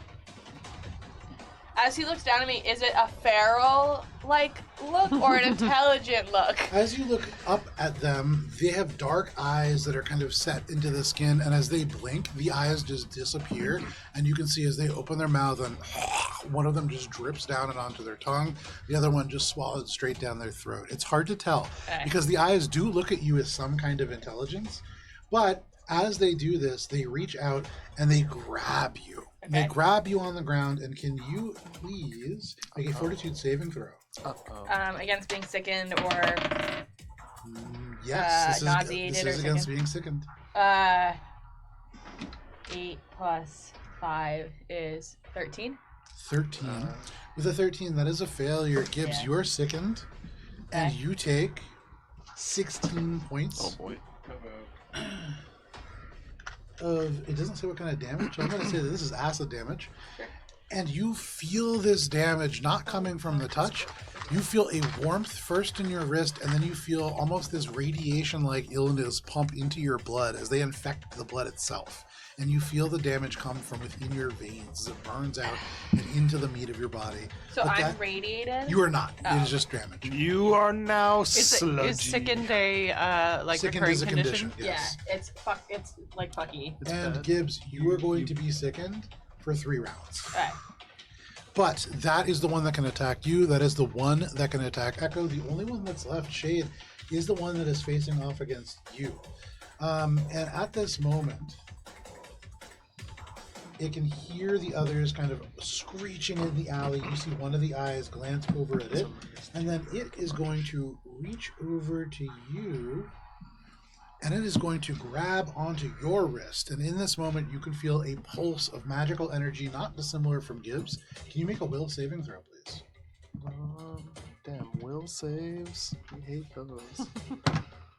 Oh, but that's pretty good. 27. Ooh. With a 27, you succeed, and that's good because as they grab you, the little elements of biological parts that you have just bubble and twist and begin to become almost like just twisted elements of what they once were, and even the inorganic parts that you have begin to bubble and sizzle. You feel yourself begin to grow shorter and smaller. Your armor class begins to dissolve, but you resist, and you are not balefully polymorphed at the 3rd level, and instead just stand strong in this space, and they look confused now. But that is all that the sludgies can do. That brings us to Gibbs. Shade, you are on deck. Because Echo dropped their turn, did you drop it to now that you have somebody to target? It's up to you. Yeah, Would you go? I can go. You absolutely Do you need can. more time to think? No, I love if you moved. Great, thank you. I would also love it if I moved. So Yeah. Echo, as they Thanks. pour out from the alleyways, You could also delay. rushing towards you, and this caustic fissure opens up underneath your feet. You jump to the side, but what else would you like to do? Oh, I see. Just Echo is going to flare their eyes and like their tattoos to like catch in the fog cloud to be Okay. just like a bright distracting light, Sure. and have that be my computer's check for a trick Absolutely. attack. Natural 20. Oh, very Nice. At the next level, I get to take a thing, which gives me additional bonuses if I get a nat 20 on that Damn. roll. Look at that. But then I still have to hit.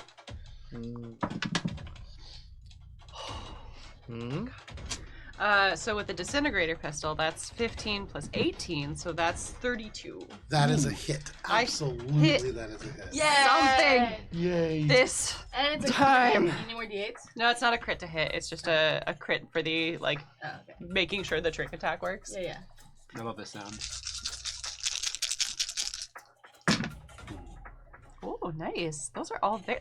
Look at that spread. Good job. So we've got 10, 20, 30,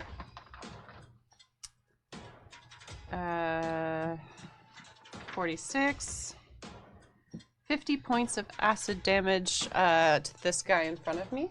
50 points of acid damage. Mm-hmm. That rolls across them. It splashes into them, and 10 of that doesn't take effect. Damn. The rest does, but you get the sense that these individuals, kind of living amongst this miasma, seem to be resistant to acid at least a little bit. Makes sense. And we're also going to make them flat-footed. If we can find the ring. The one ring that The I am one looking that will for. flat-foot them all. But there was another Or just this ring, guy. more powerful. And then Echo is going to move to the side. Okay, you move to the side. I They are. won't be taking opportunity attacks. You'll be taking. Except from this to guy. the left. You will be. You take an opportunity attacks from 2 of them, I believe. Yep, not from this guy because he was victim of a Correct. trick attack. They're going to hold off on making those attacks. I just like that. That's You scary. Dodge over to the side, no problem. That is your turn, Echo. Yep. All right, that brings us to Gibbs. Gibbs, you are on the ground. Did I This move caustic correctly? fissure rolls over you. Can you make a reflex saving throw, please? Don't I do it? Do I do it poorly? I'm, Pronged. I don't know off the top of my head, so go ahead and take a -2 conditional modifier. Nice. I don't think you do make changes to your thing if you're prone. Only if you're attacking. Actually, it I think helps. for reflex saves it does. Oh, I feel really? like they're gonna swarm. There's nothing about reflex This feels like a saves swarm. in the prone 15. condition. 15.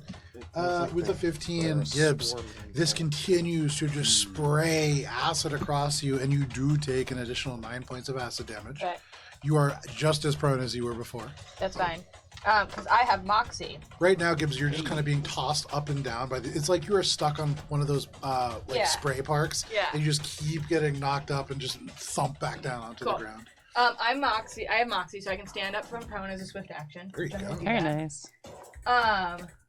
I will take an attack of opportunity as I'm in a dart.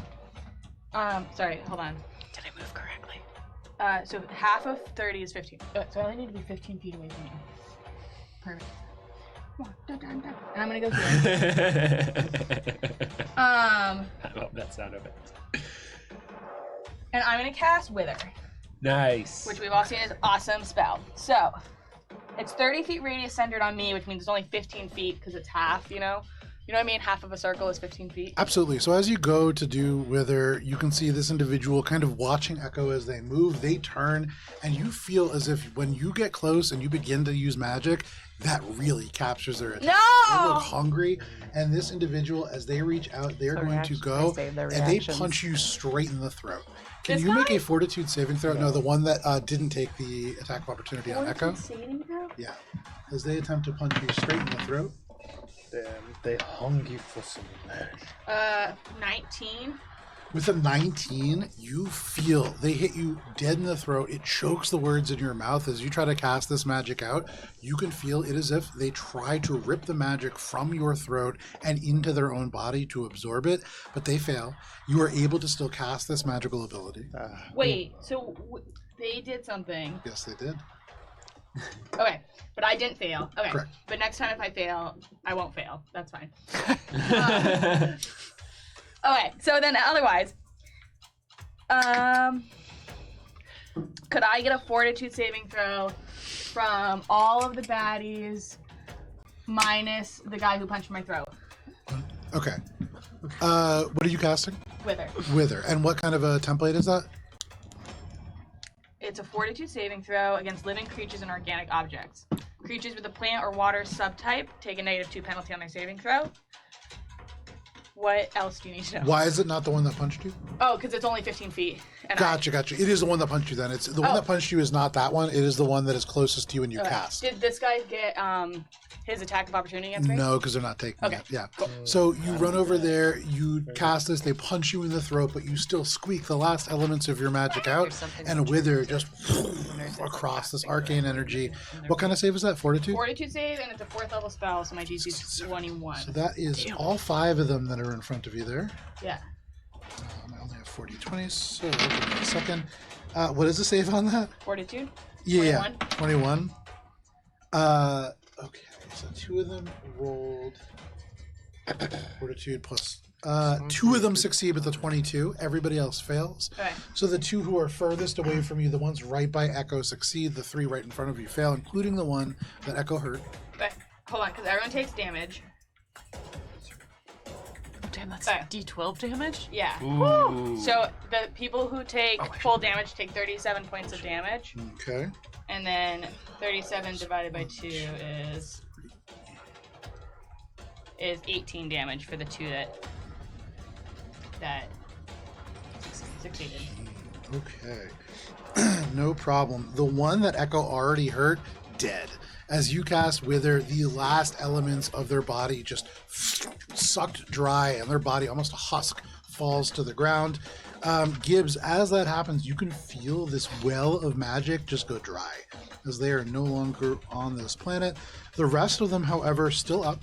Is the fire line gone? Yes, that was a concentrated spell, and so Caustic Fissure just goes dead. There's just a straight crack down the space. Cool. And then this still exists. There you go. Still have your mystical Concentration's cloud. not a thing in Anything Starfinder. else? No. Wait, I didn't take negatives to that. Oh, because you rolled. Yeah. Anything else? No, I'm good. All right, that is your turn, Gibbs. That brings us to Shade. Shade, directly in front of you, this creature grabs out at you. You can hear the sounds of combat below. This fissure flares up and then dies down all at once. What do you want to do? I'm going to activate my fiery rune plates. Okay. For the first time. Runes! Oh.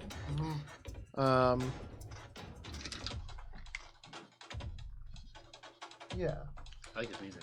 Okay. I'm gonna. So, Are those magical? I They are. think, yeah, I think They're they're a combo item. hybrid. Hybrid item. Yeah, they're hybrid item.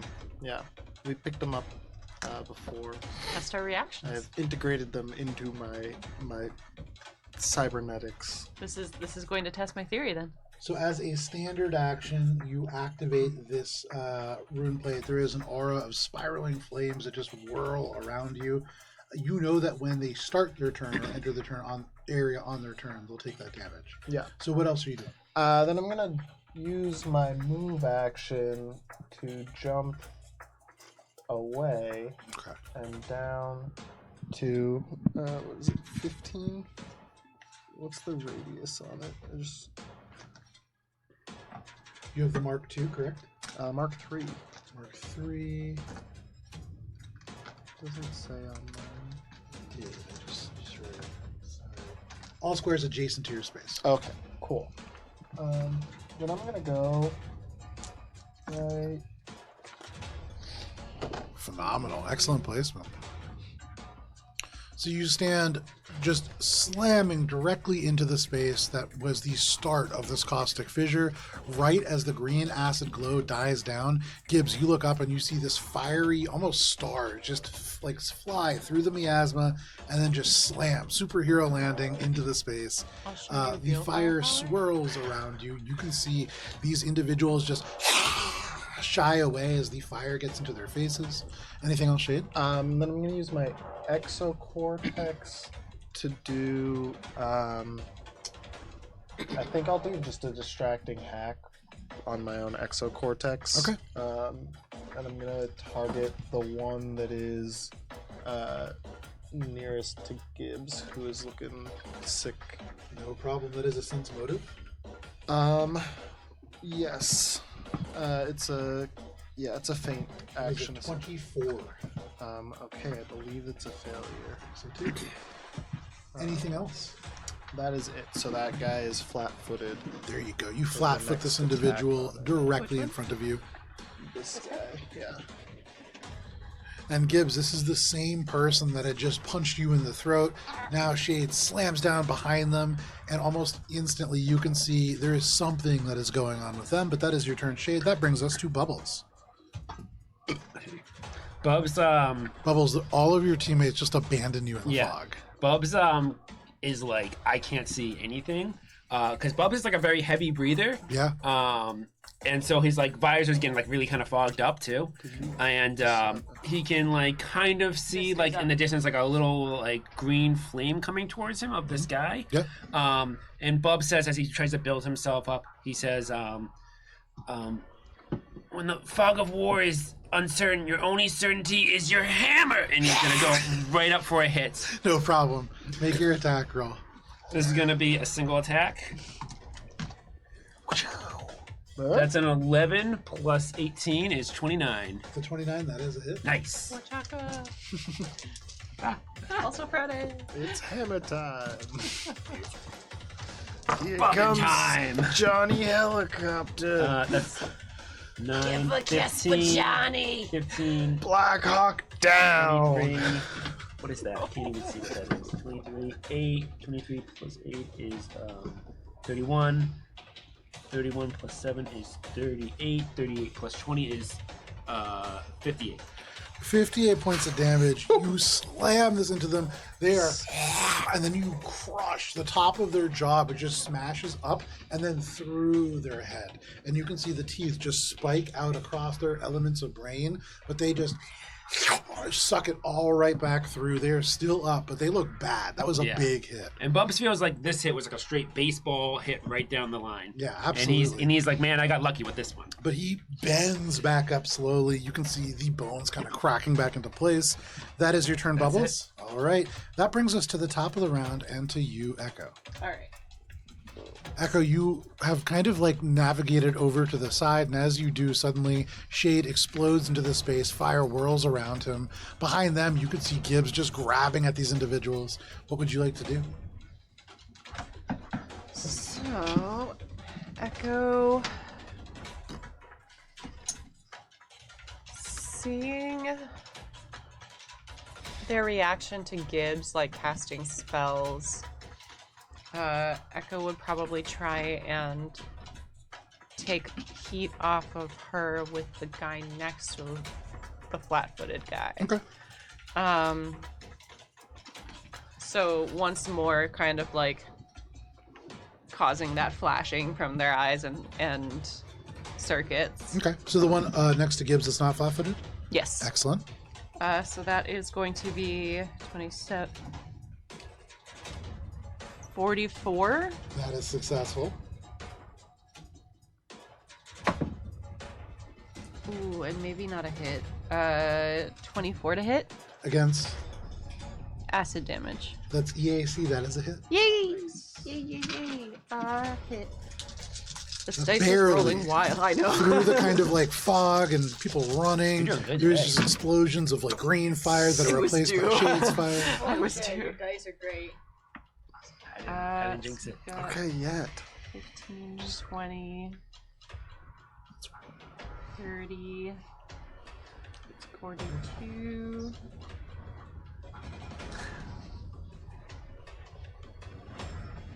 Okay.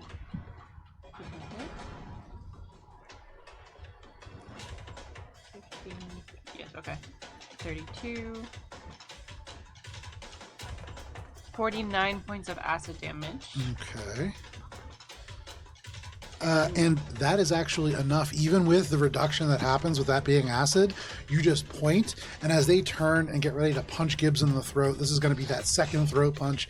Gibbs, you can see the hand twisting. You hear the knuckles crack. You know it's destined right for your trachea. Not my throat! And then you see suddenly the blue lights glare behind as Echo pulls the disintegrator pistol up, points it at their head, and then just traces them down and disintegrates them in a straight line down till there's just the edges of their shoes left.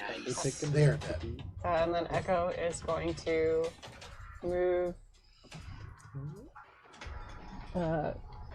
closer into the fog and like amongst the pile here. Okay. Those blue lights just fade out behind you, Gibbs, and dash off to the side. Anything else, Echo? That is all. All right. You murder that dude, and that brings us to the sludgies. All right. So this guy up here has to now turn and full action dash Thematically, all that the is way in the down the baseball. stairs, and then rush into here, and now the only thing that you can see is gone. And so they're actually gonna. They're running real fast. They, had to go right there. They can't. They could see Gibbs's magic a lot better. This person it's the fog can't cloud. see this. And we'll get the bubbles. And then Echo. Noted. You are away. This guy is just gonna tuck in right here with Shade. Actually, no, they're gonna leave Shade's range to go for Gibbs, and actually this person will do so as well. Mm-hmm. They won't leave Shade's range, but this one will. Shade, do you want the attack of opportunity on them? Wait, so they Technically, started? he's still in his range. Did he? Oh, they did. They Yeah. are still in your range. But yeah, did they they're- both start in range? They did, yes, yes, yes, yes, yes. Oh, yeah. Thank you. So what kind of save is that? It is a reflex save, Okay, so that's all three of them actually start within those range. So or enters the area on its turn. okay, two great rolls and one terrible one. The two good ones for reflex are going to be They take both in the 15 30s. fire damage to start. Okay, hang on. So They're both in the 30s. I just need to get my but thoughts fine. out, or Yeah, else I'm not sorry, lose you're it. good. I've lost it. Reflex. Okay. The high ones are going to be 22s, Those beat. and then the low one is going to be a 16. 16 is a failure. So the one that doesn't move, they are flat-footed. They can do nothing to resist his flames. They just swirl up around them. It's 15 points for each of them. It's 15 fire damage. When a creature starts its turn or enters the area on its turn, it takes 15 damage. They take it only once per round, and it can attempt a DC 17 reflex save to take half damage. Okay. So not 15, yeah. they take 7. 7. Okay. There we go. We've done math. All right. So they dash over to you, Gibbs. Gibbs, Yep. first, one of them is going to reach over to you, and similar to Shade, they're going to grab at your arm. Okay. And can you make a will saving throw, please? Oh, sure. Will, I'd love any day of the week. Oh, fuck. And I'm sick.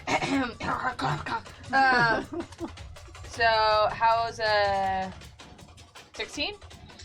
You shrink slightly, You Okay. feel your skin contract too tight around your bones, and you feel your teeth and your Yosoki features get more bestial as you become a little bit more like a rat. Suddenly, your AC, you get a -2 to your AC. Okay. You get a -2 to your melee rolls. Okay. You get a -2 to your reflex saving throws, and a -2 to your strength and dex-based ability checks and skill Careful, checks. Polymorph. Gibbs, Yeah. in addition, you imagine that as you continue to kind of exist within the space, those penalties may continue to stack. You will need to make these saving throws, and if you fail them on each round, the penalties will almost double. On a drown. On each round. Each round. Oh, could you repeat Oh, what's I after heard negative drown. 2 to my I reflex? heard drown. Reflex saving throws, strength and dex-based ability checks and skill checks. Okay. And Gibbs, you're very attuned to magic. Yeah. You imagine that you would probably need something like remove affliction or break enchantment to break through this. Nice. I have those. And Gibbs, you become tiny as you are polymorph all the way a size class smaller, and you just become a little tiny Gibbs. But think about how cute I am But if I Gibbs, wasn't like a feral little Tobin. Your snout and teeth longer than they normally would be, so just you like fall over. You're so front heavy, it's like difficult. You're just a weird little guy. You look kind of like a piranha, but Yeah. yeah, no problem. Can I get a banana for scale? Like, how big are we talking? We're talking a bit bigger than a banana, but not much. Maybe like a bunch of bananas. Oh man. Gibbs is quite very small. tiny, A bushel of bananas. That is I the don't even one have that a dice attacks small enough. Gibbs from directly in front. Gibbs, you suddenly feel your bones kind of crack and you Yeah. feel smaller. And then you realize that these other two are just towering over you. And they both reach down for you at the same time. Yep. And Gibbs, for me, can you make a fortitude saving throw, please? Or actually, sorry, I have to make an attack first. Put Gibbs in my All right. pocket. Gibbs, the low one is going to be a 26 Might against have your K, or against your EAC, sorry. That will hit because of the -2 penalty. There you go. And then you need a fortitude save, Yes. which is gonna get a -4 because my shit stacks. Yes. Okay. Because not only am I a tiny rat, I'm also a sick tiny rat. Huh? Okay. Damn, that's got rabies. 14. With a 14, that is a failure. Oh Yeah. my goodness. Damn. So as they reach out, you feel all of a sudden they grab onto you, and it is like the mutagen or whatever it is that runs through their body just latches out and grabs onto you, Yeah. and it seeps through your skin, through the pores that your fur emerges from, and into your blood. Already infected as it is, it just lights on fire. As Gibbs, first, you Yeah. take a measly 13 points of acid damage, Okay. and then Gibbs,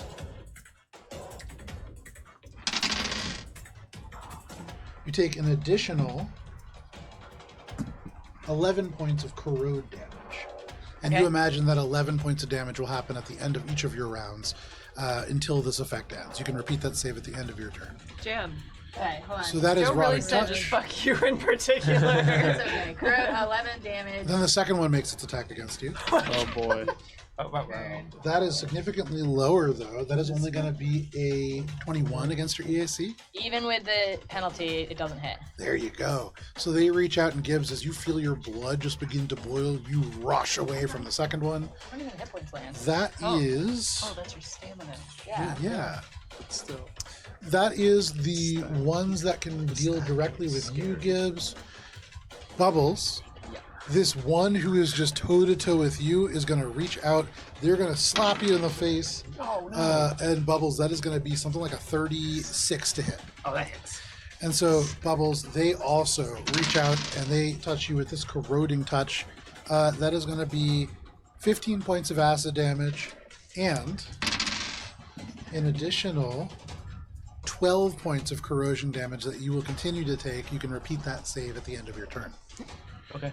That is all of the sludgies. There's one sludgy just running through the fog, unable to find anybody. But that brings us to Gibbs. Shade, you are on deck. How you doing, buddy? I'm not, like, it gets us fine. He's like upset, but now Shade's there, so I can't. Yeah, but I'm also surrounded by a swirling fire. You could just kill Shade. That's You what could. that's what she means. You could try. Times She's You like- could certainly try. I got to say.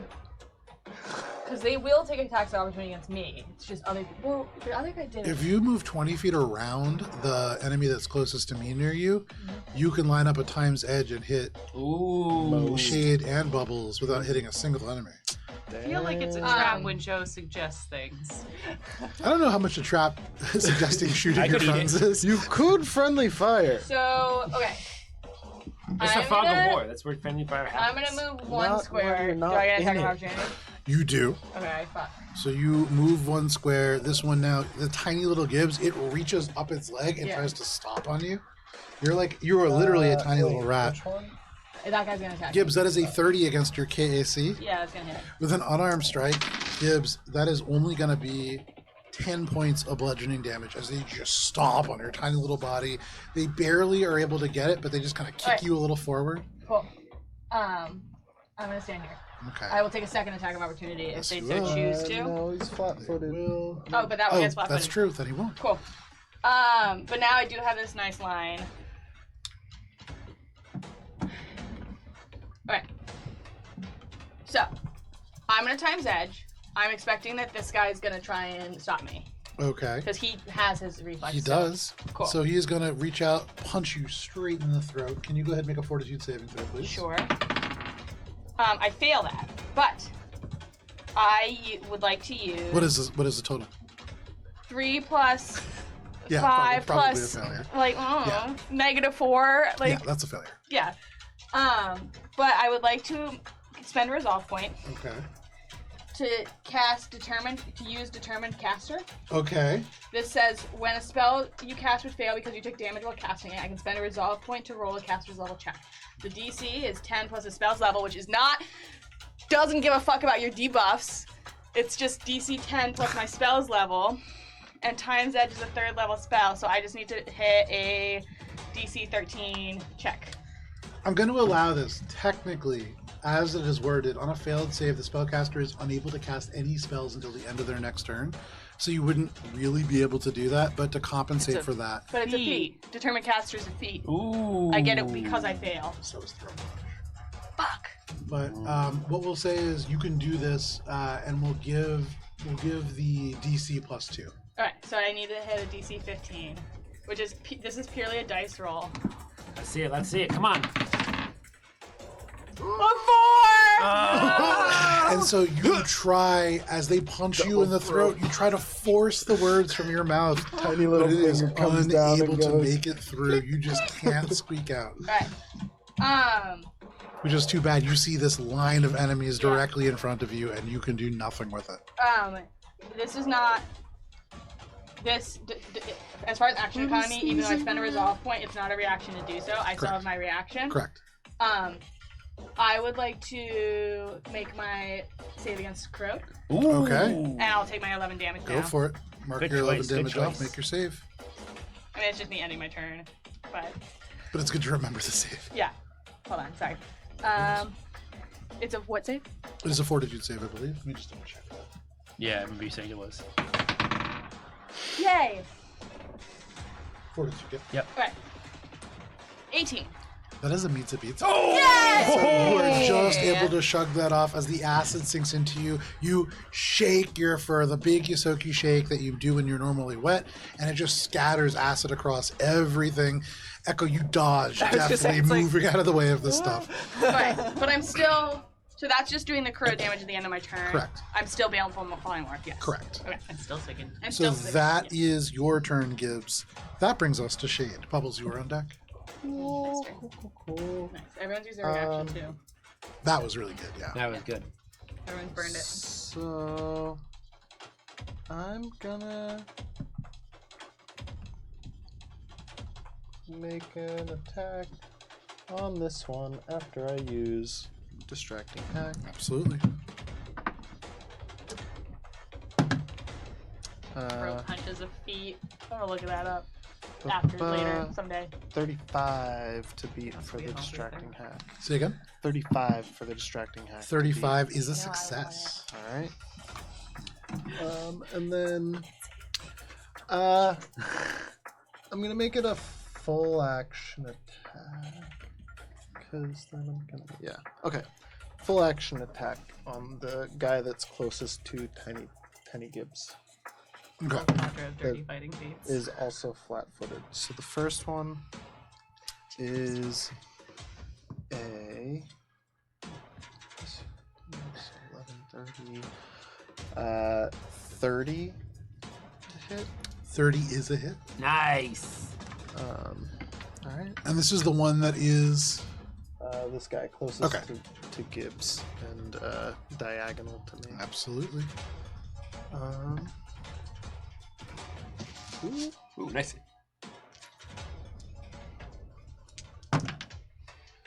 Ooh. Okay, so that's one max die and one min die. So that's 29 points of slashing. And next attack. Absolutely. As you do that attack, this is with the blade. Yeah. You carve across their entire chest, and the head decapitates, and you can see it end over end, and then sucked right back into the stomach. You can see the tongue comes out in one side, the eye kind of drops down onto the ground. They are barely able to hold on. They are like, you can literally see them falling apart, but they are still up. Okay, cool. Then I'm gonna hit him again. There you go. That's a natural one. No short. That is a failure as you swing and you are unable to drop your blade. That is a handy feature of being yourself. But you imagine you would have just chucked that thing into the building opposite. Straight into the wall. Anything else, Shade? Then I'm going to. Sorry, are these guys already within the flame? Yes, they they're diagonally. You are perfectly positioned Okay, right cool. now, Then I'm so gonna that stay there. there you go. Yeah. That is your I have turn. to anyway because it was a full action. So. That is your turn, Shade. That brings us to Bubble. I Oh, have a sorry. question. Does my Oh, spell this for guy's not times that allowed get to used even though I wasn't able to cast it? No, because you're not able to cast a spell. Yeah. I have to do a save. Where are you? Right there. The guy slapped me. You're corroded. He's corroded too. At the end of your turn. Oh, okay. Can we do it now real quick? Sure. Just so I don't forget. Yeah, you take the damage. That's a 3 plus 12, 15. Just remember not to forget next turn, too. Okay. Go ahead and mark off 13 damage. Okay, minus. Okay. Bubs is going to say, guys, I can't see anything. This fog is too thick. It's like cutting it through with a. And with that, Bubs is going to take a hammer hit. Okay, go ahead. Make your attack With a roll. what? With a hammer. You never heard about cutting fog with the That's hammer? a 15. Yes. Okay, almost certainly that is going to be Can it. I sense motive? Plus 18. Are you actually Yeah, mad about that's the a fog? No, it's just flavor. Cool. You I get don't the care. sense that Bub is ripping with one of his famous 33. one-liners. I always like combat pretty too. It's my favorite part. No, you're good. You're good. That's a 33 hit. 33 absolutely is good. 5. That's a 10. That's an 18. 18 plus 20 is 38. Yeah. 38 points of damage, no problem. You swing, and you don't even see what you hit, but you feel it just bisect in half as you pulverize this creature, Yeah. just busting their spine completely open, and they just fly into two separate parts. And as Bubs, I'm gonna flavor this not a charge attack, but Bubs I'm gonna flavor this as a charge. And Bubs is, since I still have movement, I'm gonna just move, and I'm gonna just ram right into this guy. Yeah, sure, no Because I problem. can't see what I'm doing at all. Absolutely. Not with the hammer, really with your shoulder and back, Yeah. you kind of collide with him. But Oh, absolutely. I'm sorry. And it's good that you stop there too, because part of why you stop is there is just this roaring flame that surrounds all the spaces directly in front of you. Yeah, I see the flame. Yeah, for you see and feel So for bright. sure. But that is your turn, Yep. Bubbles. All right, that brings us to the top of the round and to you, Echo. Echo, Gibbs rushes in front of you. They turn. You can feel this confidence building in Gibbs. They almost wink at you, and then they turn, and you hear them begin to cast Time's Edge before they're punched in the throat, and it stops. So small. Gibbs is like 2 feet long. They are tiny. The bottle is almost crushing them. They are really dragging it along with the mass of their willpower alone. Flash, flash, flash. Natural 20 again for the That computer's is a check. Holy success. Really wish that was to hit, because that would be awesome. But still a good hit roll. That's 31. 31 is a hit. This is what happens when you let your dice think about what they've done. There's been a lot in Dice Jail for a long time. Oh, yes. That's what I would do. 10, 20, 30. Some D8s are going to be spending some time in Dice Jail if they don't shape up. 41, 47 points of acid damage, and we're also going to make him flat-footed. No, you're not.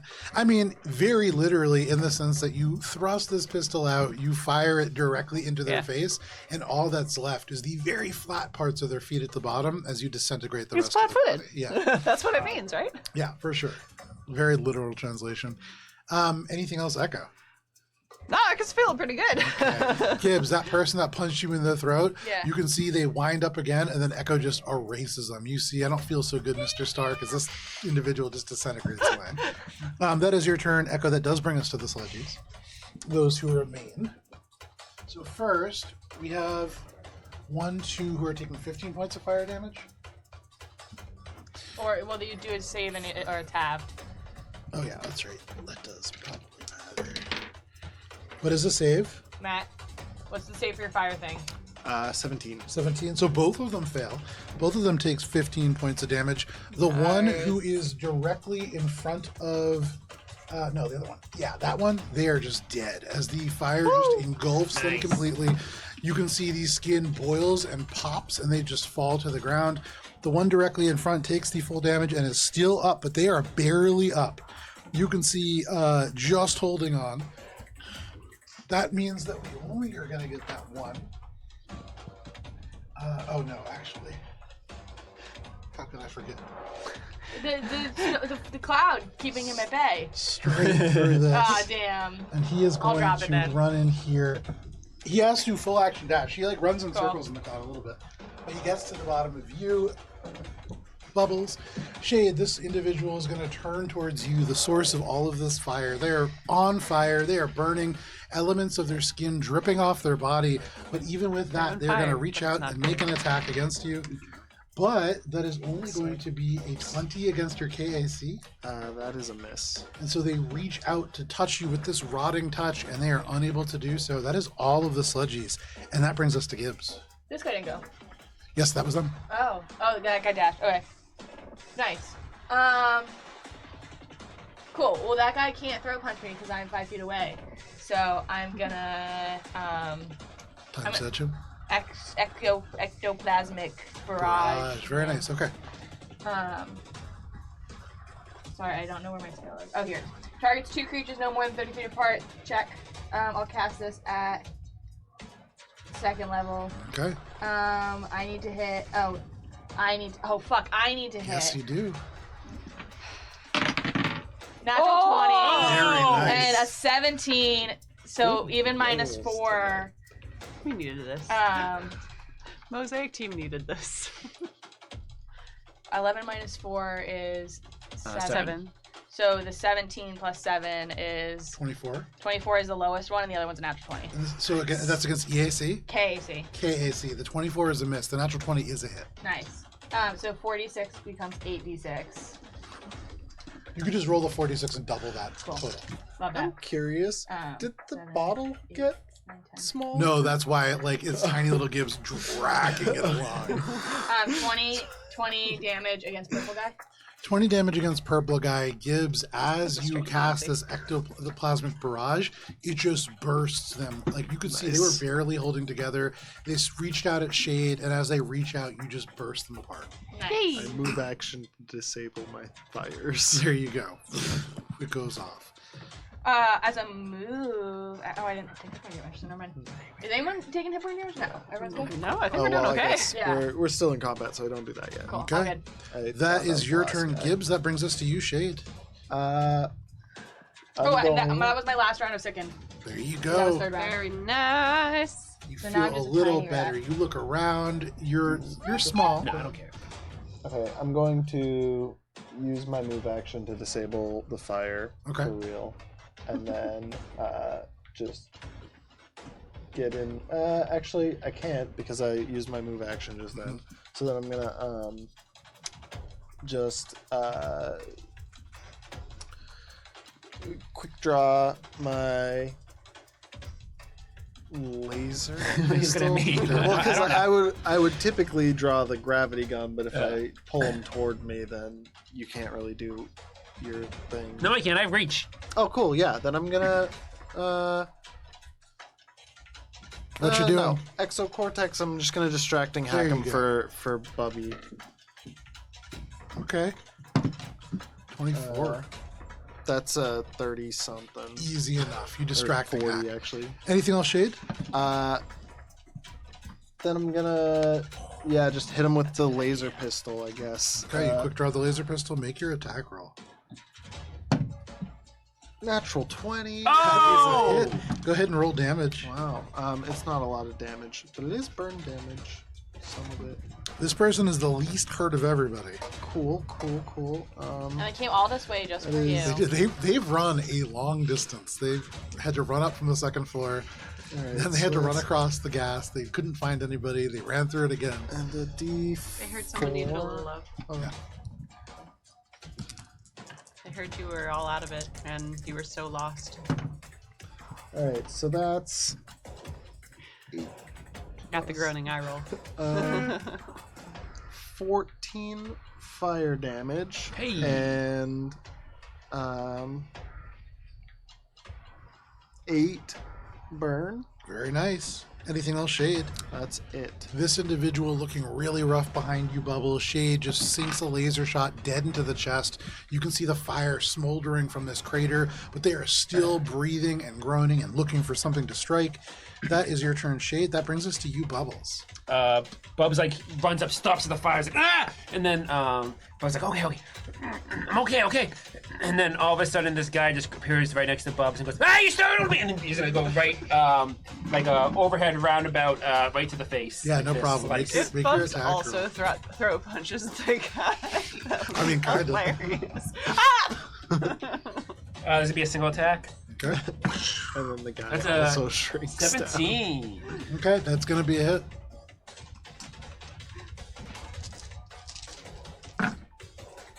Four. Oh, that goes 10, 20, and then what is a 0? Is that a 10? Yeah. Yep. 30. Plus 30. 20. That's a flat 50. That's Flat probably 50. gonna Bubbles, fuck tell him us up. how it happens. I just did. All He right. surprised Bubs, and Bubs is like, ah! Bubbles, He just goes you- right to the skull. In this kind of fog, you can see, like, for Shade is like this roaring inferno. You shy away from it, and then the inferno just drops. Yeah. And for a moment, there's release, and then you see this shot of laser and this flare of fire directly next to you. You didn't know there was a creature here, so you just turn. It isn't even the head of the hammer, it's just the end of it. You just butt it straight into their Yeah. chest. It hits right where Shade shot with the laser pistol, and it just goes straight through the entire chest, out through their back, and you just shake them off onto the ground. They're all dead, and here within the miasma of this space, you're all out of initiative. Nice. Good combat. Let me roll your music. We need to help our tiny medical officer. No, I'm okay. Don't worry about me. And in this moment, too, it takes a couple of seconds, but suddenly Gibbs's arm, shoom, and the other arm, shoom, and then Gibbs is from tiny to small. Can I, before that happens, I would give sort of shimmies out of all the bandages that are kind of cascading around her tiny form. Okay. And Gibbs would like to take 5 feet away from the bottle, leaving the bottle right there. Ooh. And then Gibbs would like to cast Remove Affliction. So Gibbs, you, as a tiny little animal, you move away, Smart. and in this moment, you go to cast Remove Affliction, and it takes a second for you to realize that you don't have your bottle with you. You've never felt so small, and a part of it was you had just been magically transformed. You had not realized that you had gotten large again, because without the bottle, you feel so less. And for you, Gibbs, it's like time freezes, and for a moment, you are back in the junkyard. You are back, and you are just a Yosoki. And in this moment, you're not sure what you might be able to do. You cast Remove Affliction, and who are you casting it on? Cast it on myself. And I see if it works. It works. Gibbs, in this moment, though the bottle is far away and it does bubble, inside of you, there is something that is so much more profoundly powerful than just this goo. And while that is something that is important, and maybe finding that is something that had sort of unlocked this kind of latent ability, Gibbs, that magic has nothing to do with the bottle. Gibbs is gonna kind of quickly take a step in and scoop it up and like readjust all the straps, like, and kind of tuck that knowledge into her brain as she thinks about what that will mean for her. Okay. But not really ready to do anything with that knowledge yet. Okay. I'm okay. I'm okay. I wish Spice was here to kiss it better, but I'm okay. Gibbs's teeth are still like kind of at weird angles, and every now and then they kind of switch back into place. Gibbs, your face is moving on its own. Yeah, the sludgies did that too, and I'm curious about it. It seems it's a little contagious, I guess. Oh. Perhaps we should endeavor to move quietly without the aid of magic, as they seemed particularly attracted to you. I will admit, I was a bit worried. No, I'm okay.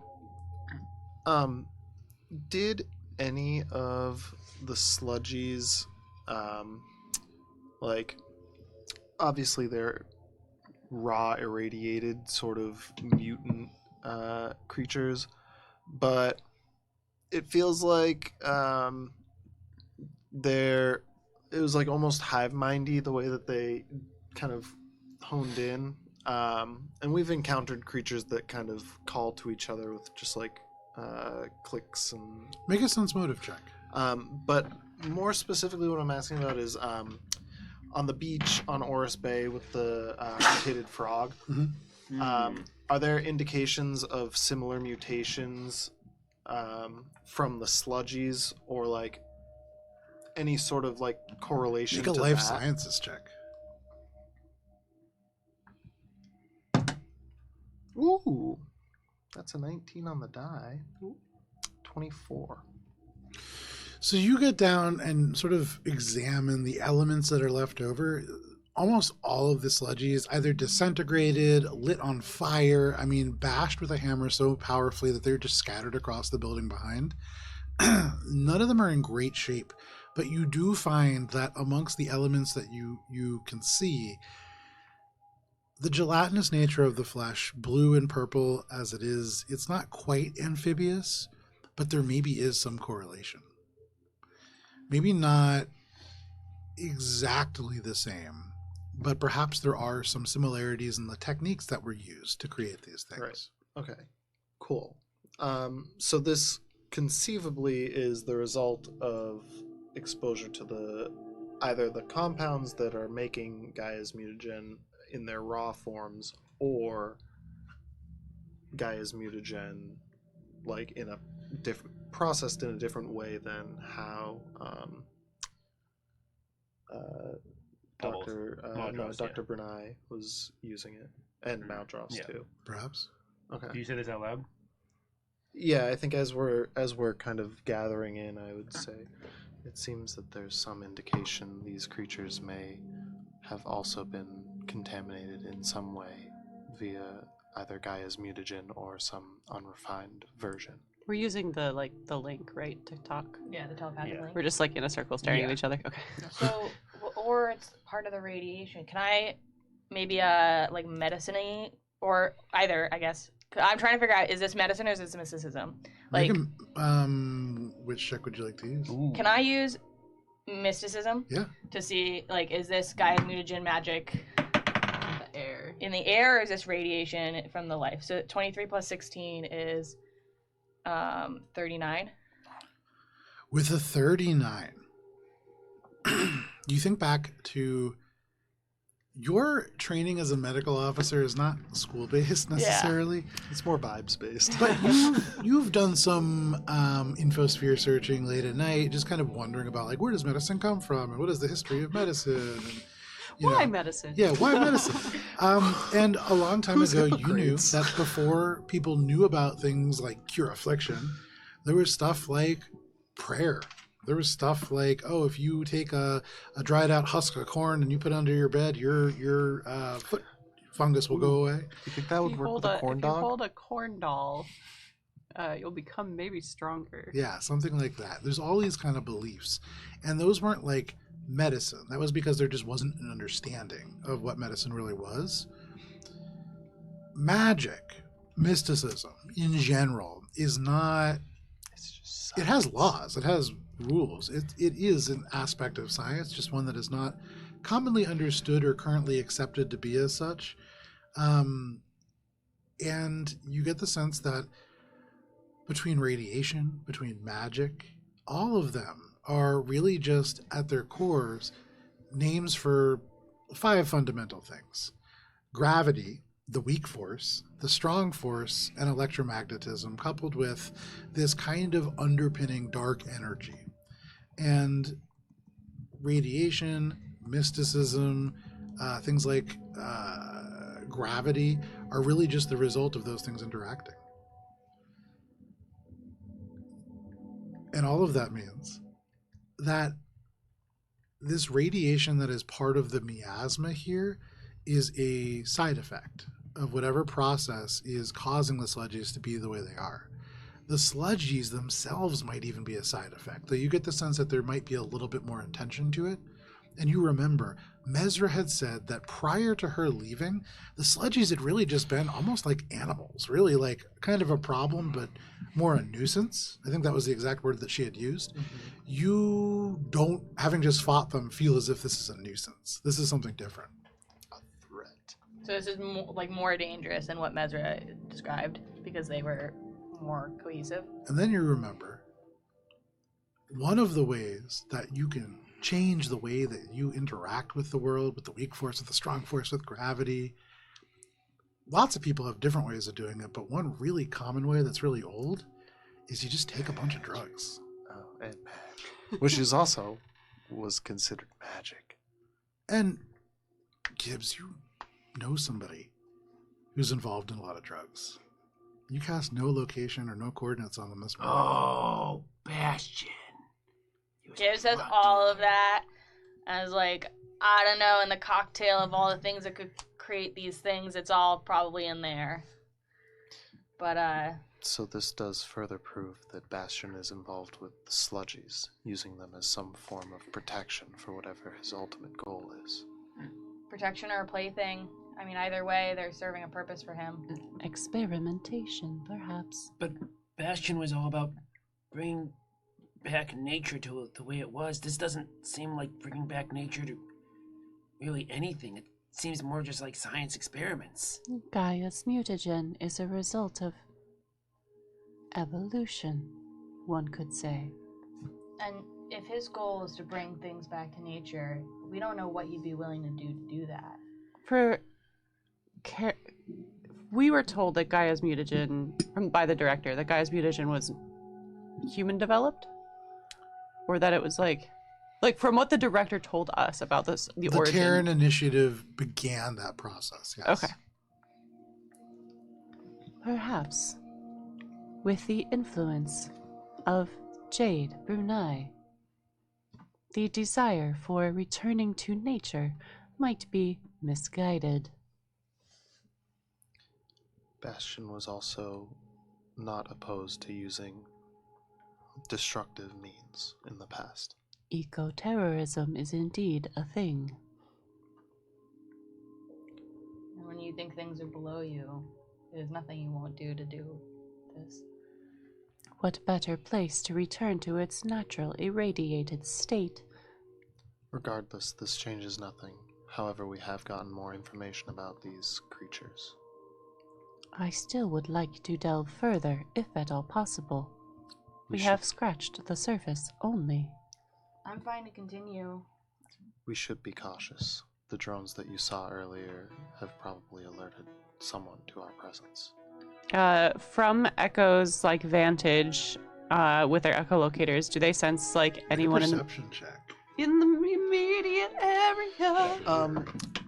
I never. Natural 20. Oh, nice. You are commuted. You are redeemed. You're hot tonight. Yeah, Redeemed in the eyes of Dice Christ. It's hard for you to see because as you kind of look out, you would imagine that whatever this is, I would say you can see the shifting in the miasma above you, probably about 80 feet above you. There is what looks like maybe a 8-foot wide or long object that just kind of passes slowly back and forth above. This is almost certainly a drone. It's designed to be very stealthy, but you would get the sense that perhaps one of your party members, less stealthy than the others, tipped that drone off earlier. In fact, you had actually seen this leave the base. It had circled wide around and then come back to follow Gibbs from behind and currently watching. So Shorepoint is at the very least aware. Yes. But at the moment, just watching. But in our, like, as far as, like, sludgies in the area, we might have cleared them all out, to my knowledge. In your immediate vicinity. Great. So, if necessary, if rest is required, this might be the best place before we move on. Do you point out the drone that you see immediately? Echo kind of just, like, looks upwards and then, like, telepathically is like, we are also being watched. It appears that our location has been identified by Shorepoint. Perhaps the commotion. I would like to attempt to hack the drone and send it a dummy feed. Nice. Okay. Make a computer's check. So first of all, bypass. So if there's a countermeasure, I automatically get success on one of them, and then I can roll to destroy them. Oh. I'm going to take 10 interrupted minutes of rest. It's the 10 interrupted minutes? Yeah. 10, yes. Me too. Gibbs interrupted. Oh, sorry, no. Gives it That was, just that's, I love that never movie. mind. No. Gibbs interrupted? It's, It's a great sequel. It's a good, yeah. While Shade is hacking, That was Echo kind of like tucks Gibbs and different thing. Bubs into like a discreet area that they point out. So never mind. I'm just gonna make the Our shining beacons of radiation suits are dimmed Yeah. for the moment. very nice. Nice. I got some things floating in my water. I believe that's a It's 40. mutagen. Do you want a seltzer? No, thank you. Yeah. Appreciate 40. you, though. 40. 40 is a meets it, beats it. Oh! This drone, Military almost specs. certainly military grade. This is something that is built by Shorepoint specifically to be almost hack-proof. You were able to bypass the first, which you get the sense would have almost certainly triggered a sort of a one-way flight path on this drone. There is a payload aboard it. You would imagine it's a relatively small effective. payload, but probably Effective. pretty effective. Probably something similar to a shaped charge. And you have not triggered that. You can sense through your well, what is the range on your exocortex, actually? Because it's 80 feet in the air. So I can get up to here, and then it's Yes, but if you're gonna get up to there, it's gonna move. So what's the range on it? It If is it's greater than 80, you're good. If it's less than 80, you're not gonna be able to get it. okay. So I would be able to get it until it gets out of the range, the 80, because it's I think 60 now. Okay, so you can't get it. Okay, so I can't get it all. Not at Okay, all. never mind. There you go. What if Shade... We'll say you're able to get past the kind of thing with that 40, and then it kind of up. But technically, 80 is the range is 60. You wouldn't be able to reach. Does it always move up? As we ever go up any elevation, it always moves up? At the moment, it has you all tracked. If you were able to hide from it, if any of you are still currently hidden from it, perhaps you might be able to. But at the Shade moment, was a big those of you who are beacon. lit on fire, probably the least able to do so. I could run into the building and then go bust through a wall and come out another door. Yeah, I mean, the do buildings are all like set side to side, and so I mean, Echo. In the meantime, while Shade was attempting the hack, Echo has like guided Gibbs and Bubs into like the building here, past all this like debris, okay. to kind of have them like just lean up against a wall and get some rest. Can you pop the top of that off? Actually, I'm gonna Oh. I remember what is in there. fucking check if I. Another top over there. Thank you. That's my So yeah, just in there. That is the one that is empty. And as you make your way in, it is largely just like little elements of wrappers pushed into the corners. This maybe is a place you can like smell. Food is a strong word, but the smell of like, I would say actually for you, Echo, similar to like a nutrient cube, but maybe a lower grade paste has been consumed here pretty recently. Aside from that, very empty. How alike to this gel that Echo is intimately familiar with from the time on the crawler does it smell? Not important. Echo like guides Gibbs and Bubs in there to like help them like find a place to kind of rest for 10 minutes to get their little re-roll in. A little So nap. you start resting. If you give me 7 more minutes, I could help you. Shade. You trying to get that guy? 7 minutes? Yeah, if you give me 7 whole minutes, I could help you. How?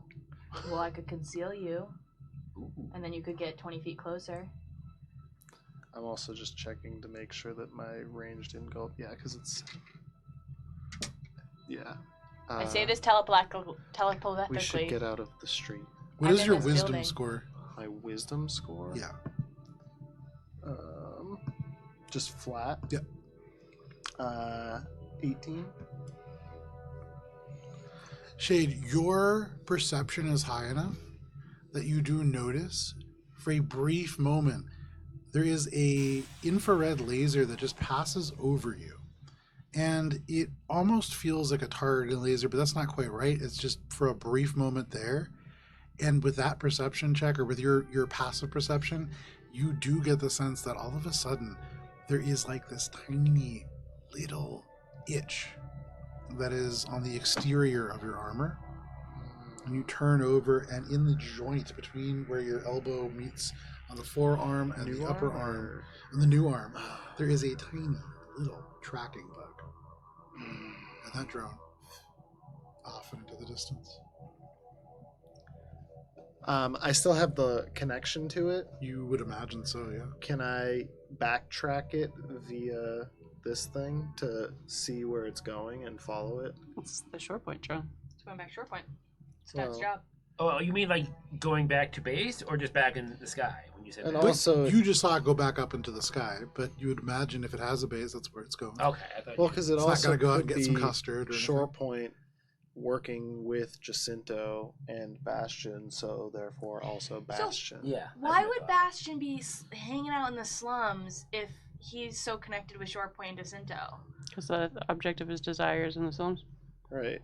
They're probably providing something for him, Short or point he's can't hang out otherwise in the being radiated area, coerced maybe? into working with them. Yeah. Some probably favor to do something on Exonautica because he was super all aboard. Yeah, he We probably bring doesn't it give back a shit about Exonautica. Mars. He wants to deal This with is the testing ground. Exonautica. That's Yeah, this is just, I just feel like maybe they're not as in bed as we think they are.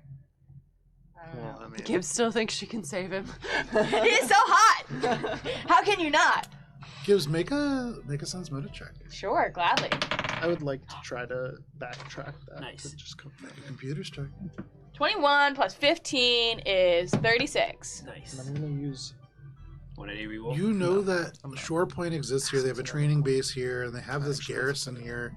They seem to be pretty carefully tracking your movements. Mm-hmm. They're on edge. They're alert. And the big threat here is Sledgies, and if they're involved with Bastion somehow, it doesn't really make sense for them to be alert against somebody they're working with. There might be some sense there.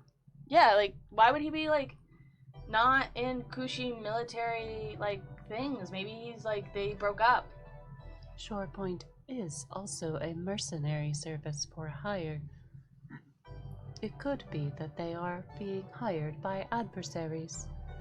Or perhaps Bastion has made off with something that Jacinto wants. Yeah, I think I agree with Gibbs. And a little bit of you, Echo. I think that maybe they broke up and maybe they took the nuke.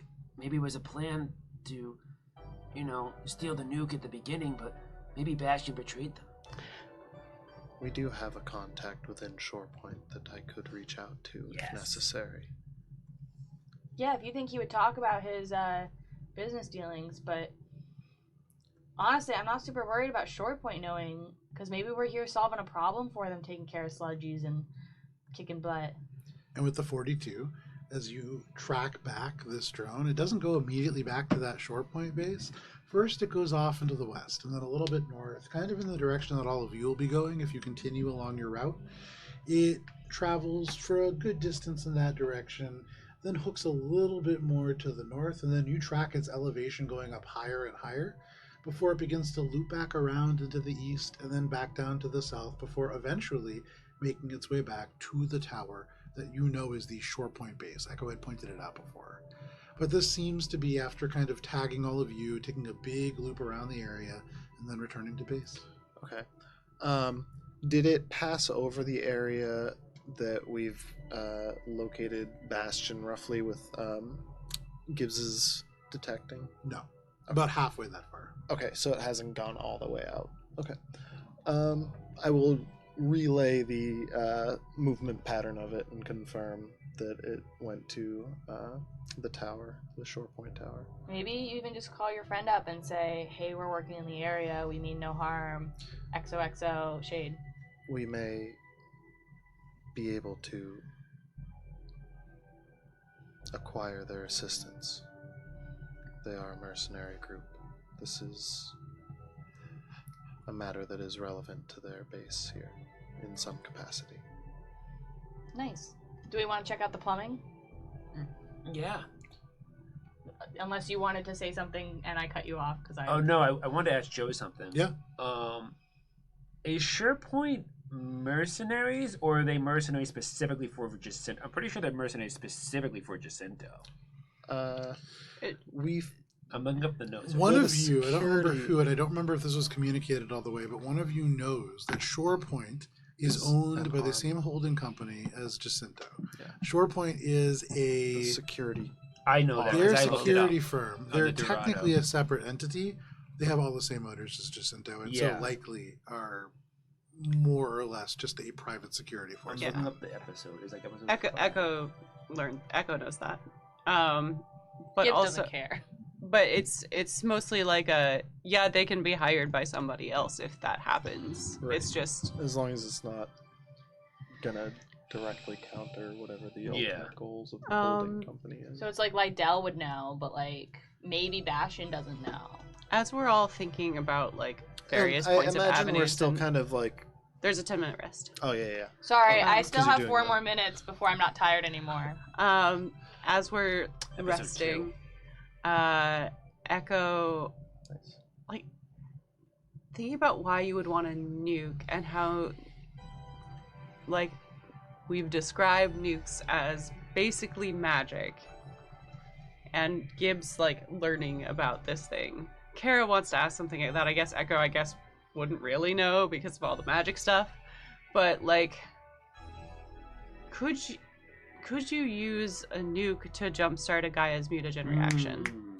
Make a life sciences check. Yeah, that's kind of what I was. Yeah, that was what I've been thinking. And what Gibbs was And also Echo saying. will kind of like using the magic of or the- voice yeah, that out loud, nuke's just like energy. thinking about how like power, like how nukes function as far as like powering things and like chain, like atomic level chain reactions. Sure.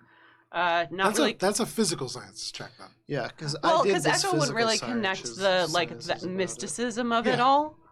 So physical science, like it's the same check no matter Yeah, what as far physical as, sciences. as modifier. But Echo voices it out loud just in case other people have thoughts on it. Because Echo rolled an 18 because they're not exactly up on their sciences. Yeah. I mean, with an 18, it's possible. If you bring it up though, Echo's voiced it. I had rolled this similar check last week, I think, or the week before, and yes, I would be like, this is a possibility. Okay, I had missed that. I'm considered. sorry. No.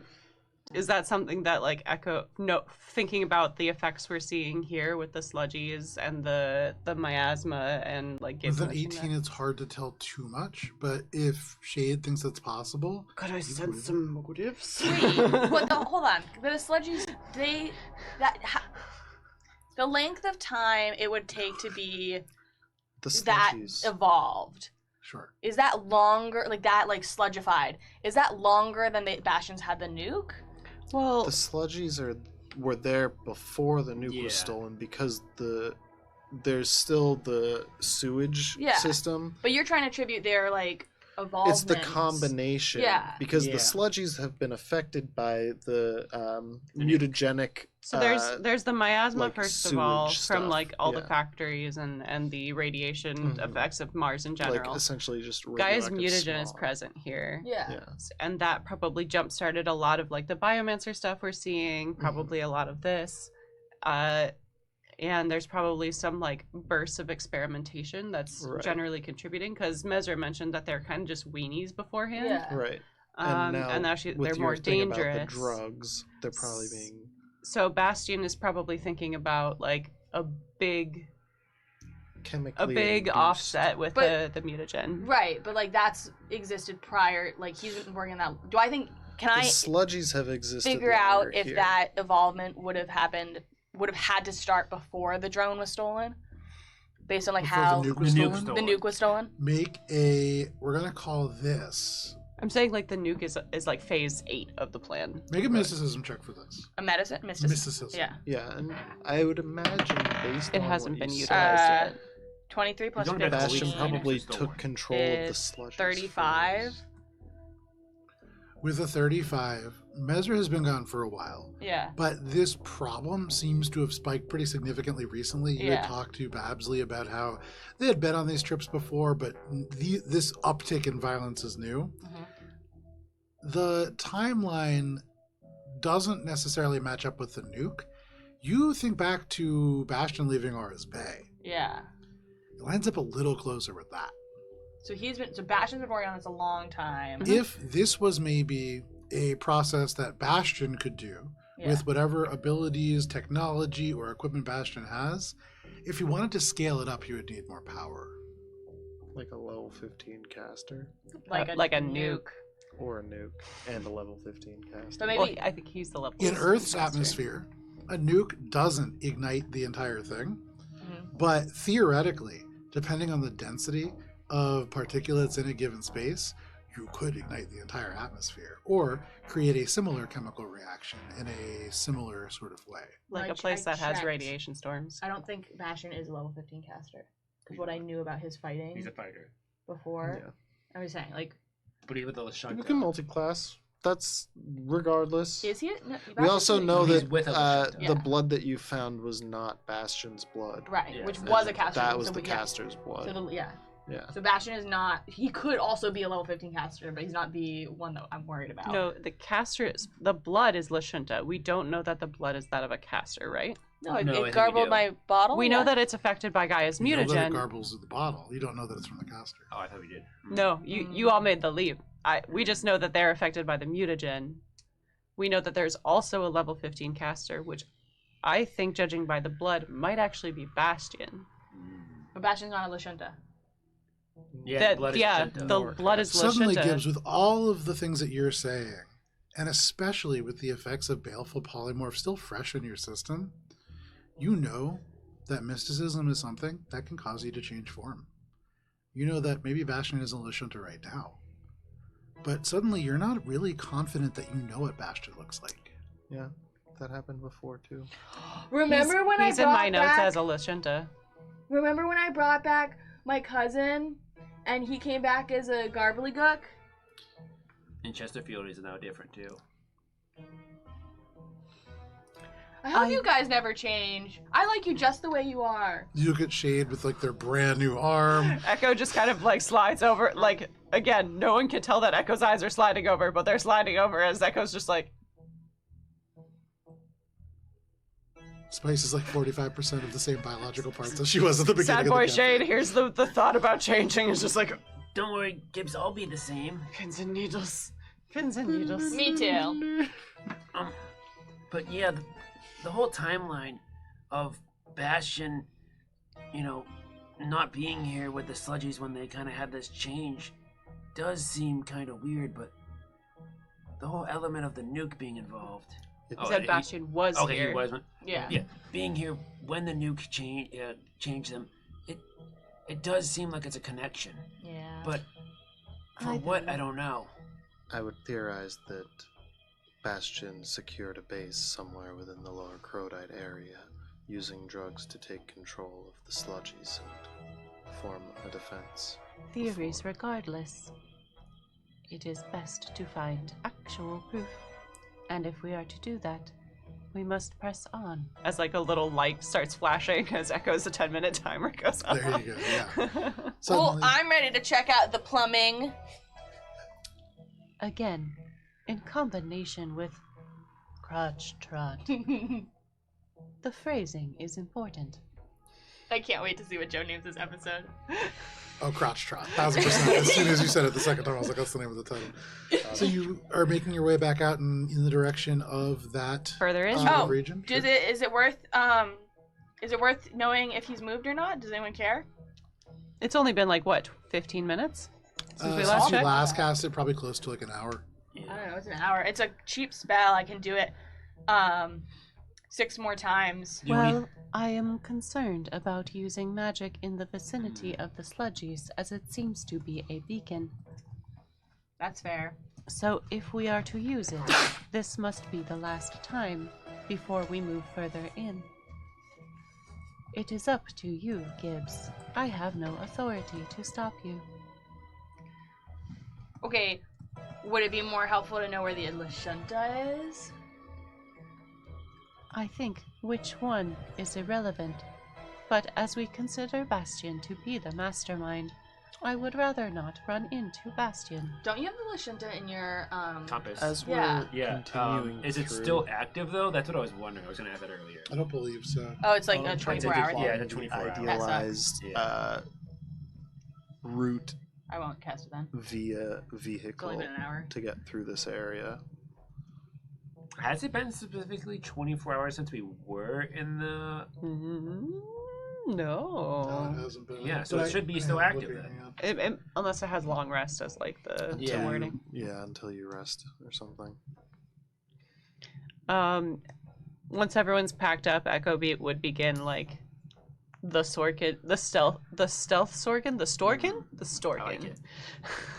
As we're making our As you pull out this compass, it is tracking steadily in the direction that you were all moving. Bubs will show that to everyone. Is that the same coordinates? Is it? As Bubs like passes it around, Yeah. the needle kind of stays very consistent in the same point, and it's in the same direction as where you had cast no coordinates. But when I cast no coordinates against Bastion and Lashunta, both spells worked. Yep. But were both spells different locations? No, They were same like location. They're in the same location. You had said they were like a little bit A next little to bit, it. yeah.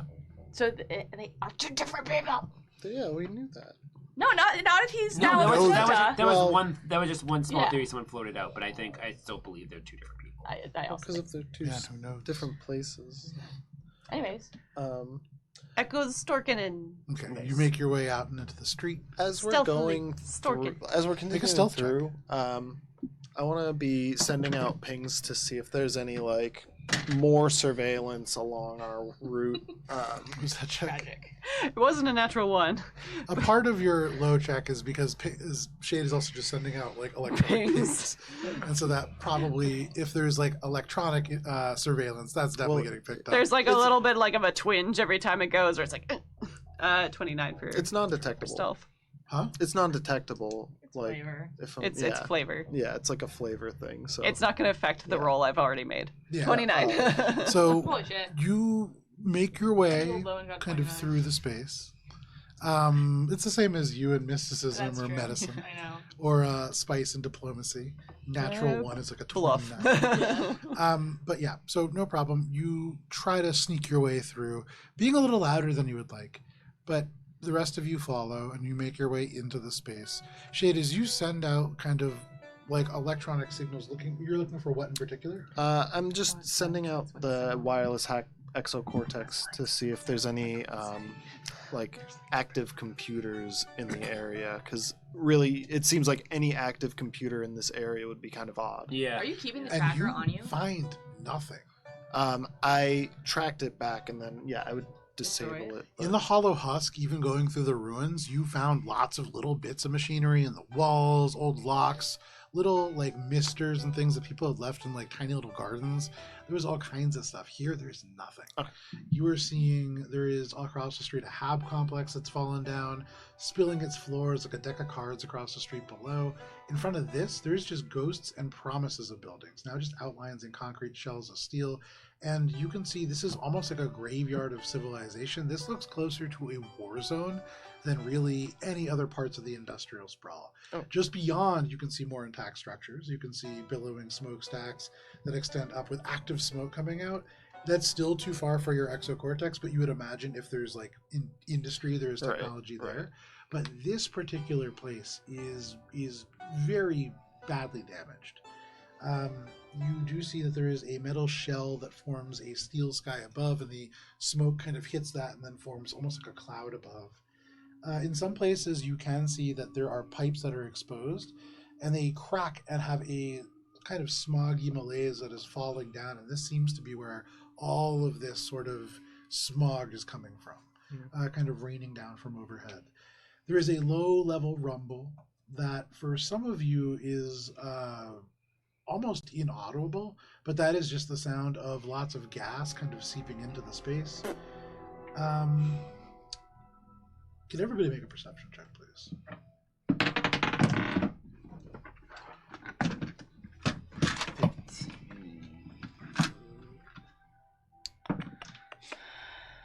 $32.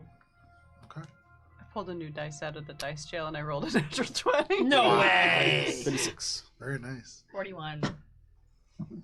It was a DC 32 that all of you were able to spot.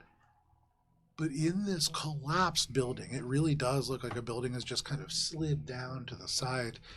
There is a entity that is unlike the other ones that you've seen. Almost certainly a sludgy, same kind of size and build.